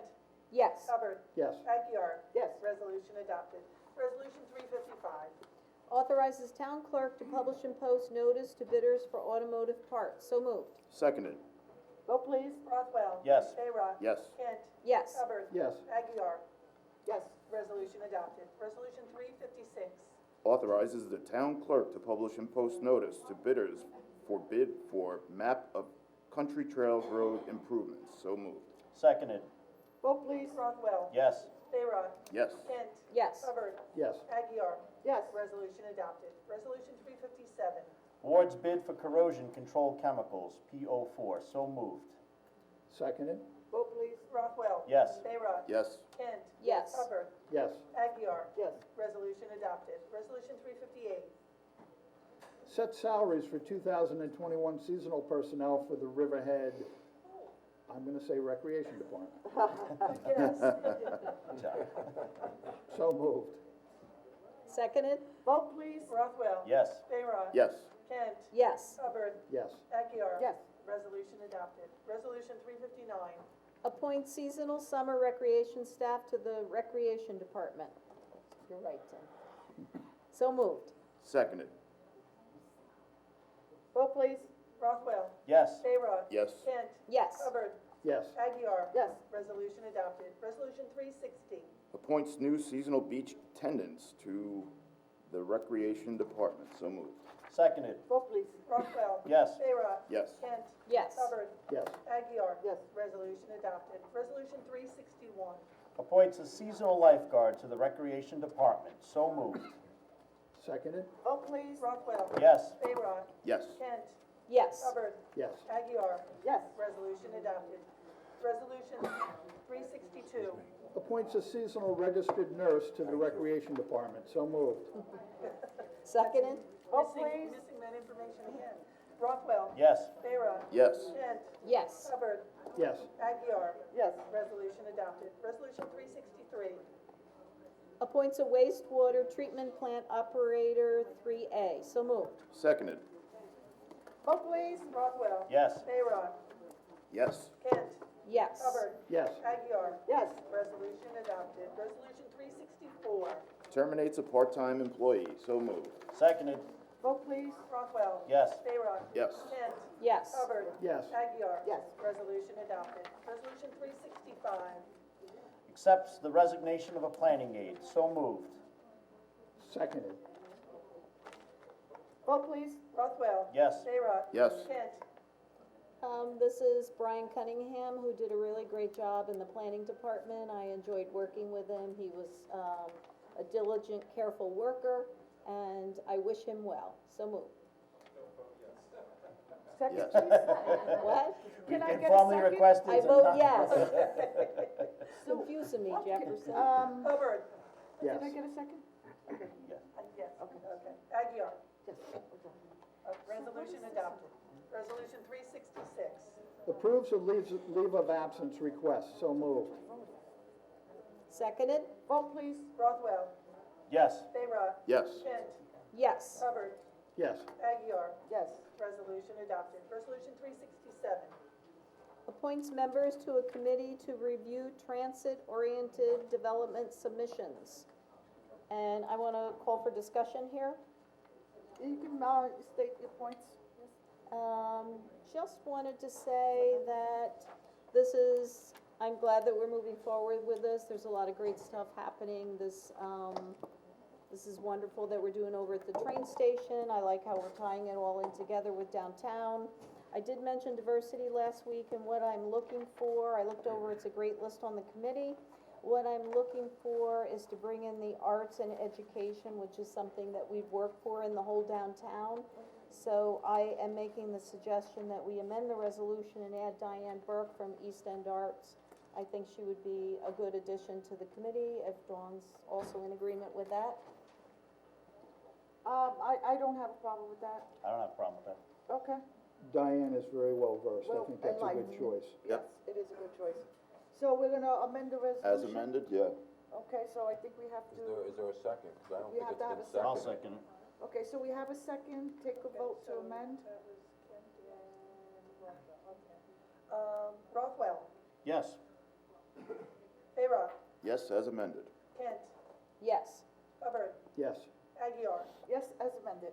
Resolution 367 as amended is adopted. Resolution 368. I would Authorize- like to, make a motion to rescind resolution number 368. Spoke to personnel prior to the meeting, and, they're not planning on posting for this, because the offer is being filled by a current town employee. So rather than waste the money for an advertisement, I would like to make a motion to rescind resolution 368. I'll second that. Okay, so take a vote, Diane, please. Sure. Rothwell, Yes. Bayrock, Yes to rescind. Kent, Yes. Hubbard, Yes. Aguirre. Yes. To rescind. Rescind. Rescind or withdraw? Just rescind. Rescind. Okay, resolution 368 has been rescinded. Resolution 369. Authorizes the supervisor on behalf of the Riverhead Water District to execute a professional service agreement with Mark Conklin. So moved.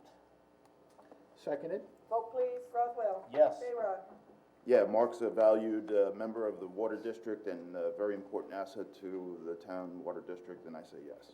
Kent, Yes, I'm pleased to have Mark working with us again. I vote yes. Hubbard, Yes. Aguirre.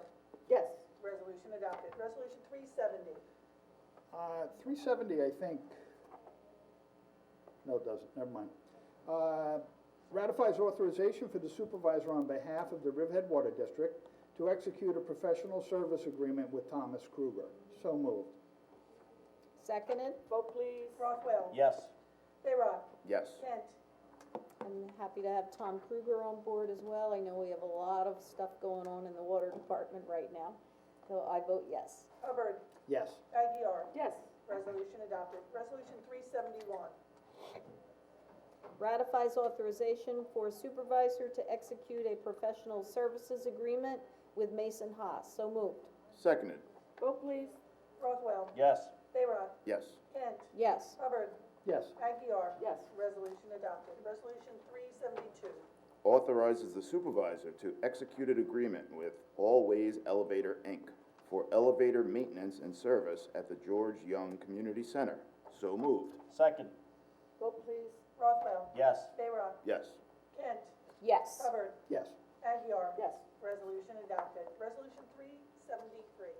Authorizes the supervisor to execute an agreement authorizing the town to accept funds from the Suffolk County Office for Aging to supplement the town's expanded in-home services for the elderly program. A great program. So moved. Seconded. Vote please. Rothwell, Yes. Bayrock, Yes. Kent, Yes. Hubbard, Yes. Aguirre. Yes. Resolution adopted. Resolution 374. Yeah, just give me a second to get through this contract. Those county contracts are so long. No, they Yeah, they are.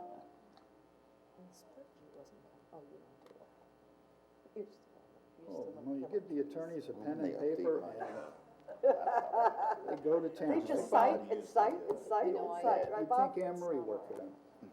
Oh, Sorry. she didn't hear that. Resolution 374 authorizes the chief of police to execute an affiliation agreement with the University of New Haven. So moved. Seconded? Okay, can we vote please? Rothwell, Yes. Bayrock, Yes. Kent, Yes. Hubbard, Yes. Aguirre. Yes. Resolution adopted. Resolution 375. Authorizes the supervisor to execute a contract for payments in lieu of taxes pilot with Long Island Solar Generation LLC Nextera. So moved. Seconded. Vote please. Rothwell. Yes. Bayrock. Yes. Kent. Yes. Hubbard. Yes. Aguirre. Yes. Resolution adopted. Resolution 376. Authorizes the Recreation Department to extend the contract non-protunct with Alert Media, Inc. So moved. Seconded. Vote please. Rothwell. Yes. Bayrock. Yes. Kent. Yes. Hubbard. Yes. Aguirre. Yes. Resolution adopted. Resolution 377. Authorizes application for funding through the U.S. Department of Transportation Raise 2021 grant funding. So moved. Seconded. Vote please. Rothwell. Thank you, Dawn Thomas. I vote yes. Bayrock. Yes. Kent. Yes. And I Hubbard. hope we win. Yes. Aguirre. Yes, thank you for all your efforts in this. Resolution adopted. Fingers Resolution- crossed. Resolution 378. Secret classification and lead agency request for the adoption of the draft of Local Solid Waste Management Plan Update 2020-2029. So moved. Seconded? Vote please. Rothwell. Yes. Bayrock. Yes. Kent. Yes. Hubbard. Yes. Aguirre. Yes. Resolution adopted. Resolution 379. Approves transfer of funds for Suffolk County fiscal year 2019 Community Development Block Grant. So moved. Seconded. Vote please. Rothwell. Yes. Bayrock. Yes. Kent. Yes. Hubbard. Yes. Aguirre. Yes. Resolution adopted. Resolution 380. Authorizes submission of letter of intent and execution of contract by the supervisor for operation and maintenance grant program to New York State Environmental Facilities Corporation, EFC. So moved. Seconded. Vote please. Rothwell. Yes. Bayrock. Yes. Kent. Yes. Hubbard. Yes. Aguirre. Resolution adopted. Resolution 381. Authorizes the purchasing agent to purchase landmark sign for Belltown Heritage Area. So moved. Seconded. Can you vote please? Rothwell. Looking forward to that sign. Yes. Bayrock. Yes. Great work by the landmarks, and yes, Yes. of course, yeah. Kent. Yes. Hubbard. Yes. Congrats to the Bell family. Aguirre. Yes, it symbolizes a marker regarding our history. Yes. Resolution adopted. Resolution 382. Authorizes the renaming of a portion of Marcy Avenue, Riverhead, New York. So moved. Seconded? Vote please. Okay. Rothwell. God bless Ziggy. I vote yes. What a great honor. Bayrock. I couldn't be happier. Yes. Kent. Yes. Hubbard. Yes. Ditto. Aguirre. May he rest in peace, my friend. Yes. Resolution adopted. Resolution 383. Authorizes town clerk to publish and post public notice to consider a local law to opt out of allowing cannabis retail dispensaries and on-site consumption sites as authorized under Cannabis Law Article Number 4 and on-site consumption sites in the town of Riverhead. So moved. Seconded. Vote please. Rothwell. Yes. Bayrock. Yes. Kent. So usually I am very much in favor of public hearings. I'm not against public hearings. But my feeling here is that we did have 1,400 people that weighed in on an online survey.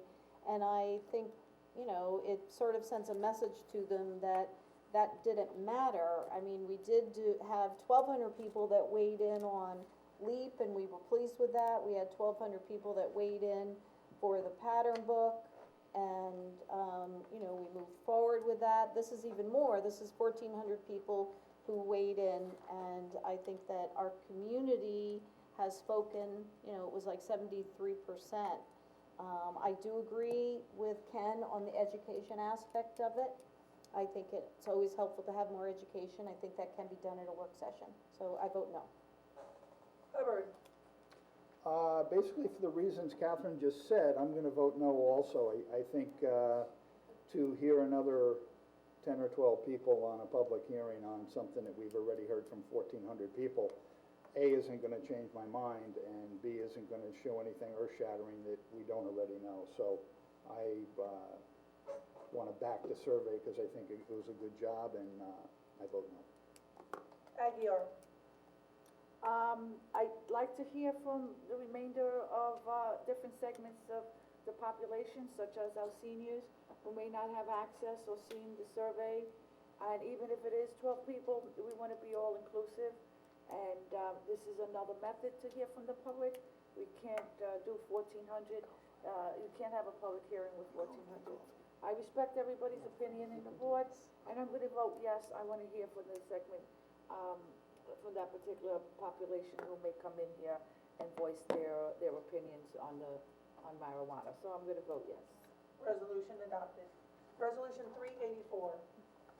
Yeah, no, I am going to recuse myself from even uttering these words in the hopes that it does not cause a conflict of interest. So I am going to remove myself. Bring back dinner.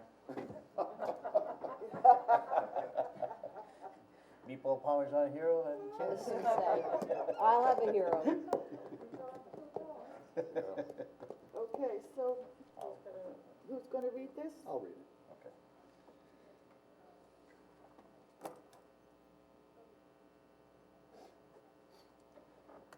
Schedules public hearing date for the site plan amendment application of Island Water Park, 5835 Middle Country Road, Calverton, New York, Suffolk County Tax Map number 600-135-1-7.34. So moved. Seconded. Vote please. Rothwell. Yes. Kent. Yes. Hubbard. Yes. Aguiar. Yes. Resolution adopted. Resolution 385. Hang on, I let's allow get them this back to in here. come in. Wow, that was quick. They didn't have any. You forgot my extra cheese. Oh. Barely got out the door. Okay. Adopts local law to amend chapter 301 to 305 of the town code. So moved. Seconded. Vote please. Rothwell. Yes. Sarah. Yes. Kent. Yes. Hubbard. Yes. Aguiar. Yes. Resolution adopted. Resolution 386. Ratifies authorization for supervisor to execute an amended professional services agreement with Urban Design Associates LTD. So moved. Seconded? Vote please. Rothwell. Yes. Sarah. Yes. Kent. Yes. Hubbard. Yes. Aguiar. Yes. Resolution adopted. Resolution 387. Parks Capital Project number 71909 budget adjustment. So moved. Seconded. Vote please. Rothwell. Yes. Sarah. Yes. Kent. Yes. Hubbard. Yes. Aguiar. Yes. Resolution adopted. Resolution 388. Parks Capital Project number 72106 budget adoption. So moved. Seconded? Vote please. Rothwell. Yes. Sarah. Yes. Kent. Yes. Hubbard. Yes. Aguiar. Yes. Resolution adopted. Resolution 389. Parks Capital Project number 71909 budget adjustment. So moved. Second. Vote please. Rothwell. Yes. Sarah. Yes. Kent. Yes. Hubbard. Yes. Aguiar. Yes. Resolution adopted. Resolution 390. Ratifies and amends Resolution 2021-310. So moved. Seconded. Vote please. Rothwell. Yes. Sarah. Yes. Kent. Yes. Hubbard. Yes. Aguiar. Yes. Resolution adopted. Resolution 391. Pays bills. So moved. Seconded. Vote please. Rothwell. Yes. Sarah. Yes. Kent. Yes. Hubbard. Yes. Aguiar. Yes. Resolution adopted. Now we have a resolution to take off the floor, and this will be Resolution 392. Okay, I would like to make a motion to take Resolution 392 off the floor. I'll second that. Okay, so you're gonna table it? No. No, take it off the floor. We have to vote to take it off the floor. All five of us have to agree. If we don't, we can't take it off the floor. Okay, so I'll call the vote. Rothwell. Yes. Sarah. Yes. Kent. Yes. Hubbard. Yes. Aguiar. Yes. Resolution 392 is taken off the floor. The reason we put this on is because it's time sensitive, and as I read the heading to the resolution, you'll probably understand why. This authorizes designated alcohol service vendors to serve alcohol at the Alive on 25th Street Festival on July 1st, July 15th, July 29th, August 12th, 2021. Rain date being August 19th, 2021, 5 p.m. to 9:30 p.m. along Main Street between Griffin Avenue and Union Avenue, and inclusive of the Riverhead portion of Peconic Avenue, Riverhead, New York. Authorizes designated alcohol service vendors to serve alcohol at the Reflections Art in Park Experience in Grangeville Park, Peconic Avenue, Riverhead, New York, on June 19th, July 17th, and August 14th, 2021.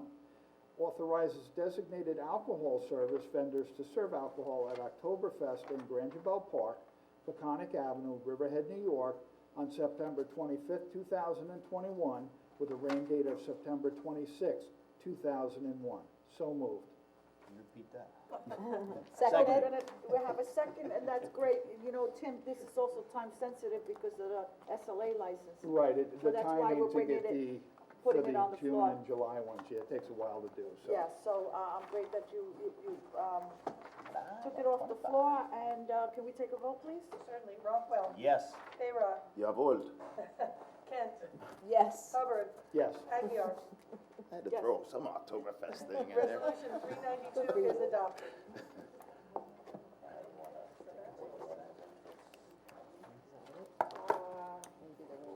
There's a couple of Do you wanna take a break? Do you wanna take a break, or we're almost done? Yeah, I think we're almost done, I'm fine. I'm fine? Yeah, Okay, fine. I dehydrated myself. I dehydrated myself purposely. How do you do that? Take a lot of salt or something? Okay, so, at this point, we're gonna open up the, our meeting for public comments on any other matter. Devin, is there anyone in the, So nobody in the Zoom room, but there may be people here. Okay, so we're gonna close off the Zoom, and we're gonna go up, and we have anybody up here? Oh, welcome back. Thank you, John McCullough, Rolling Woods. Okay, I know Mr. you do McCullough. get tired, you do get tired of hearing from the same people. Okay. I'm sympathetic with you for that. I just two specific questions that we didn't entirely understand from the cheap seats. One is everything still, in a sense, dependent on satisfactory reports from the various other specialized offices, that is the police, the Suffolk County Health, and what was the one other, fire marshal. If those reports are not in hand at this point, is that still something of a contingency on this, that you have to be satisfied with what comes in on those reports? The second question is the dialogue between you. Was I hearing it correct that first of all, I hope you're right? I hope you have made a good judgment. I don't like all the procedure, but I hope you have made a good judgment about this. What happens if the first weekend there's a noise problem, a pollution problem, an environmental problem, an accident? Do you have the right at that point to cancel the rest of the series? And also, I think, as you were saying yourselves, I think there's some bigger problems with the two runway faster speed race that wasn't discussed at all today. So you have the legal authority at any point to just say, sorry, that's not what you said you were going to do? Absolutely. Okay, Absolutely. that is. Yeah, I mean, I wouldn't have voted for it if we didn't have the Okay. option to be able All to right, do that. I was afraid they would have When you this in a first legal- came up a few weeks back, I had very little information on it. Yeah. Now No, we've I gathered. appreciate that, yeah. We've gathered a lot more, and I'm comfortable in saying, Yeah, yes, you're- I'm good with it. Yeah, if and it's it's your comfort that's Right. important, not mine, so. Right. But you do have the authority, and Yes, Bob. we do. Bob would confirm that from a legal viewpoint. The resolution specifically states that it's subject to an outdoor safety plan being approved. I don't mean as safety, I'm, in terms of the actual agreement- practice on the The first agreement is weekend. still, as some of the people pointed out, there's going to be an early termination provision in there, and there's going to be Okay. certain performance specs, that'll All be right, in no, there. I think If that's- they're not there now, That will from help, hearing from the that people, will they'll be there. relieve a lot of people's Yeah. anxieties if John? that's. Even things that are in the agreement, so if, you know, there's proposed safety barriers, if on the day of the event they're not there, it won't go off. If there's I people mean, riding there's without all- a helmet, Yeah, we I can think you gotta get the safety first. paperwork cleaned up, because it's not clear whether motorcycles are in or out. Motorcycles No are out. motorcycles. Well, Motorcycles like are they're out. included in the documents as though they're in, so It- that's, it- that's why I yeah. say, I think, They were taken out. I was asked to start drafting an agreement on Thursday, so Okay. I didn't have many days to you get know, I it all in appreciate order, that, so. so, good, Among all right, well, 400 you other make me things we feel asked much you to do. better, and. Yeah, I John, hope at any Calverton- time, the fire marshal, the planning department, we can put a stop on anything, whether it's a work order or an event. Okay. And that's an ongoing provision, and we'll make sure that it's on there. No, I hope it Okay. doesn't go that direction. Okay? All right, thank you, John. Anyone else like to come forward? Welcome back. Yes, I'm the only one coming forward, the one behind me. Hello again, Taffy Turchin. I didn't get to say a couple of things, and they might actually be pertinent now as you look in the next few days and weeks before the events start. Mr. Scalzo mentioned that perhaps they would do a sound test, and perhaps there would be opposition to it from folks that say, hey, you didn't do it right. I read an article in Hot Rod Magazine, and I'm happy to make it available to the board, where residents did require the raceway folks to do a scientific sound analysis. And it was done by a sound engineer hired by the developer, the sponsor of the race, Mr. Scalzo, Mr. Baxter. And that it was done in a scientific way, not a subjective way. And there were meters put on the track and meters put in backyards of folks, and they were compared. And I think that would be a smart move for the board to alleviate the noise factor concern. I think if you can hear the noise from Raceway up near the sound, you're going to hear it across the street. And the difference between a jet taking off and hours of noise is tremendously different in terms of experience. I don't think they compare. But I do understand some of the residents' concerns of ear-splitting noise in their backyards and destroying the peaceful enjoyment of their property where they do pay taxes that reflect their desire to be in a rural character area.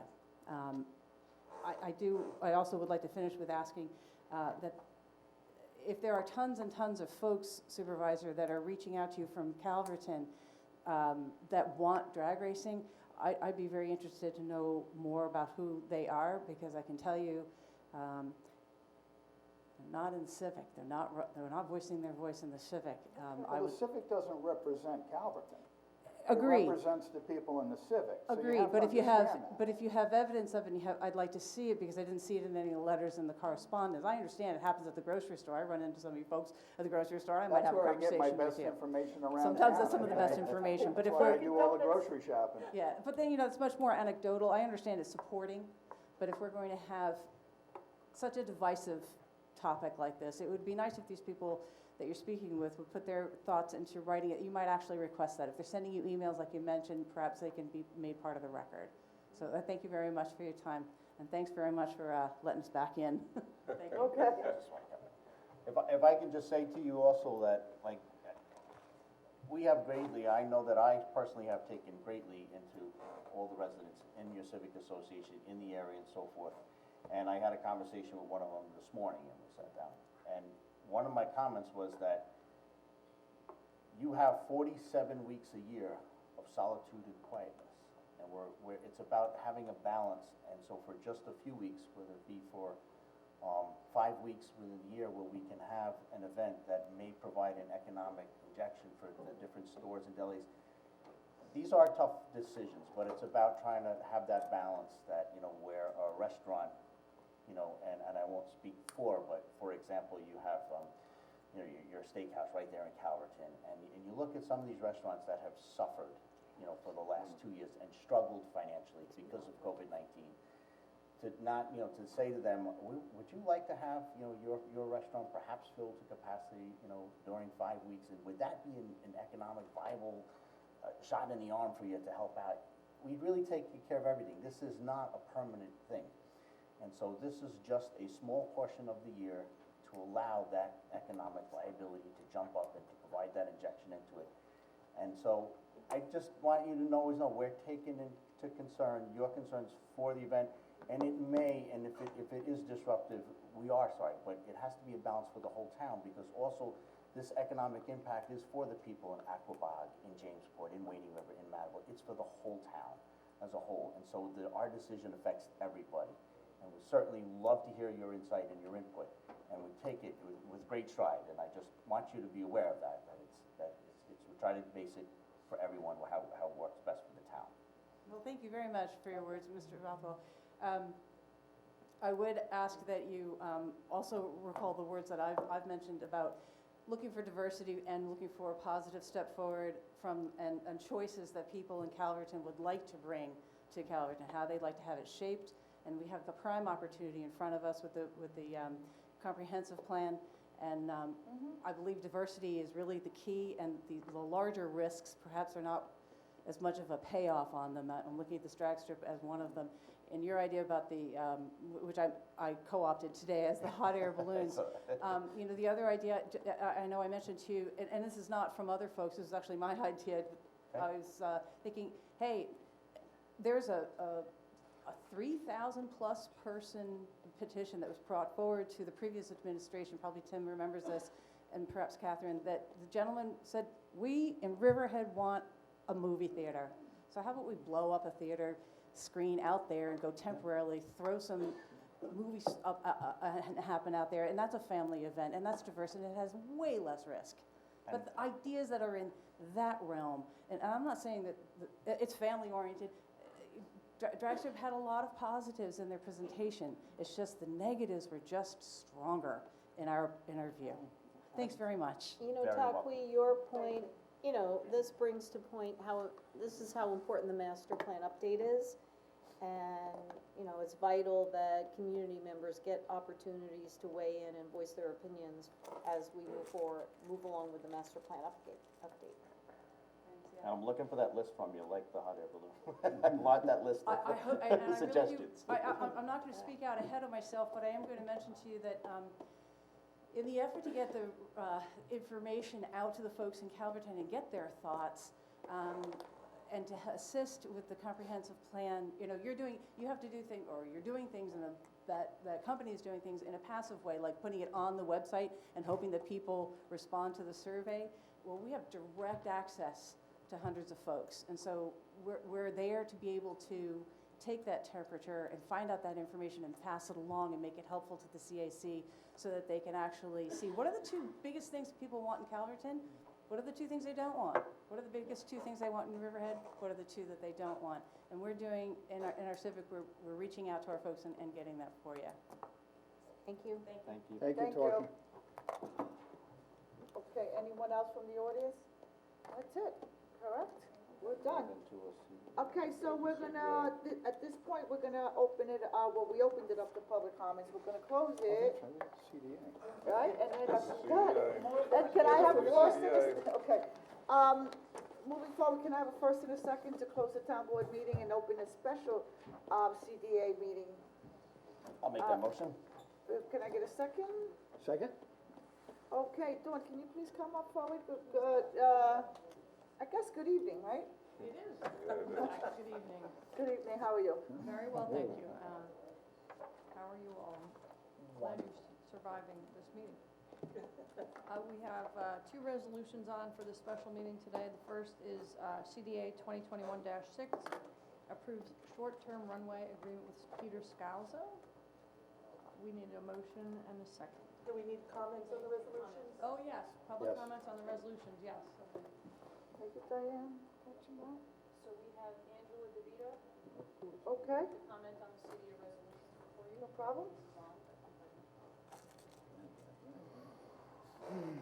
This should be good. I made the comments earlier. This was an error that I hadn't repealed. Sorry about that.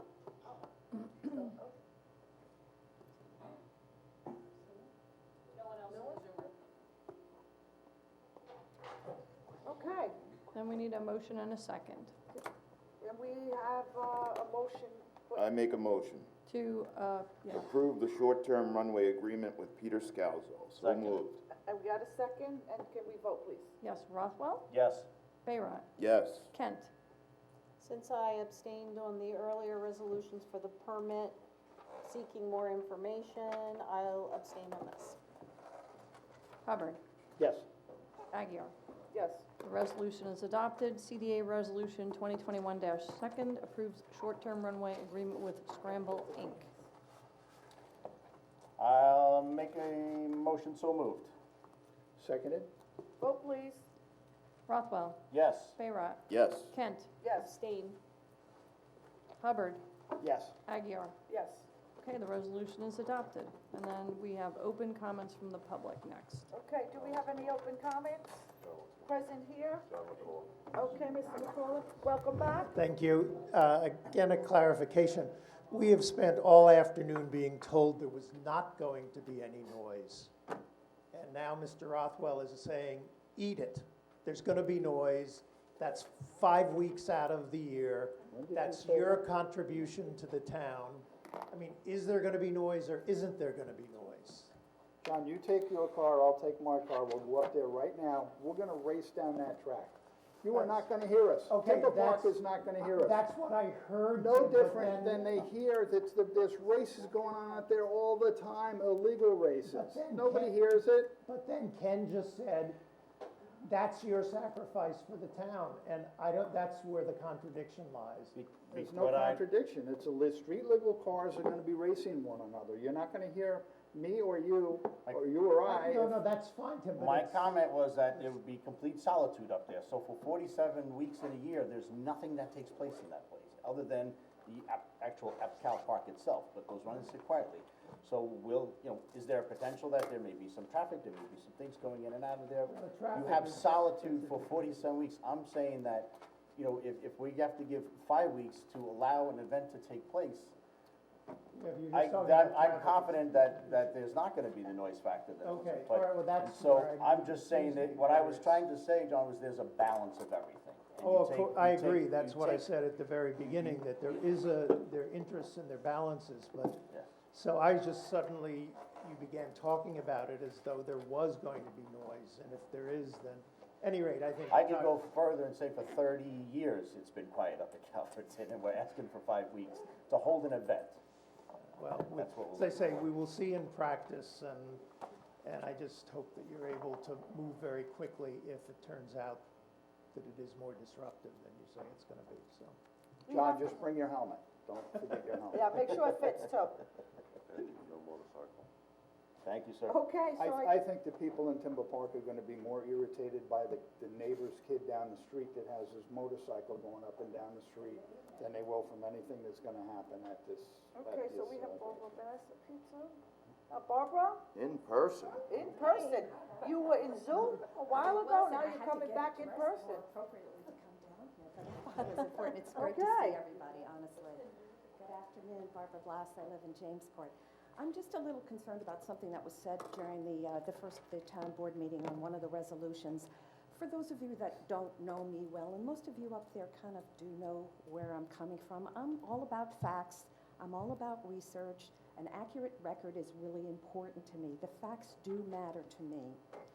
And for someone to somehow suggest that I put words in their mouth or misquoted them is very concerning to me, so I just wanted to put out on the record, you could go to your last work session on the 27th of May, and at 40 minutes and 50 seconds, Mr. Scalzo said, I know there might be environmental concerns.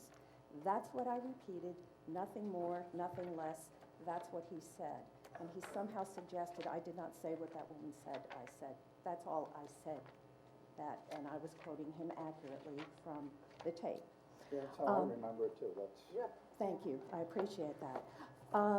And there's something else that's floating out there that has taken on a life of its own, and that's somehow suggesting that these 255 applications needed an EIS as an environmental impact statement. I've Well, heard. no, it says environmental impact study. Yes, in but the code. it It says doesn't say study. statement. I absolutely know that, and I recognize that, but it has been repeated that as an EIS with a capital EIS, and we know that that comes as a result of a POSDEC, a type 1 action POSDEC. That's not in 255 though. That is absolutely correct. Right. And all I'm doing is affirming and agreeing with you that I did not, in connection with these applications, ever suggest that. However, having said that, there's also a misconception out there that the only way you get an adequate and full environmental review is through an EIS, and that's not accurate either. There are ends of the spectrum. You could have asked for a long form and gotten some additional information. But if you're going to rely upon the environmental assessment form, the EAF, for someone to come up and suggest that the concerns that we had about it being inaccurate were reduced to typos is offensive, and it's very unprofessional, and I take great exception with that. I personally would not be concerned if there were typos. There were material errors in that, and I just wanted to make sure that people were aware of the fact that it should be looked at more carefully. Typos are minor. What was in that EAF were not minor inaccuracies. I thank you very much for your time, and it is good to see you all again. Thank you. All right, thank you for your comment. Anyone else from the audience? Okay. Dawn, you gotta close the meeting. Yes, so can I have a first and a second to close the CDA meeting and continue on with the town board, which will be closed thereafter? So, We need a motion and a second Need to a motion. close. I'll make a motion to close Second. specials. Okay, Rothwell, Yes. Bayrat, Yes. Kent, Yes. Hubbard, Yes. Aguirre. Yes. Okay, the CDA meeting is closed. Thank you very much. I don't think there's a need to reopen it, right? No, but we have to close this one with a second and all opposed. Just did. We just did. Oh, that was the CDA, Yes. but we need to, Well, I thought that you had said TDN, the town board meeting closed. oh, we did close it earlier? I Yeah, said we that. have to close it to open the Okay, I CDA have it again twice. on multiple I agree. at I the have same it twice, time. it's okay. I know you do. Thank you, and that was Yeah, the best way to Good do to it. have you right there, Diane. Instead of keeping it open, that was the best way to do it. So everyone, thank you very much. Please be safe. If you need anything, our seniors, we have the senior hotline. Please call our office if you need anything, and we'll see you very soon. Thank you.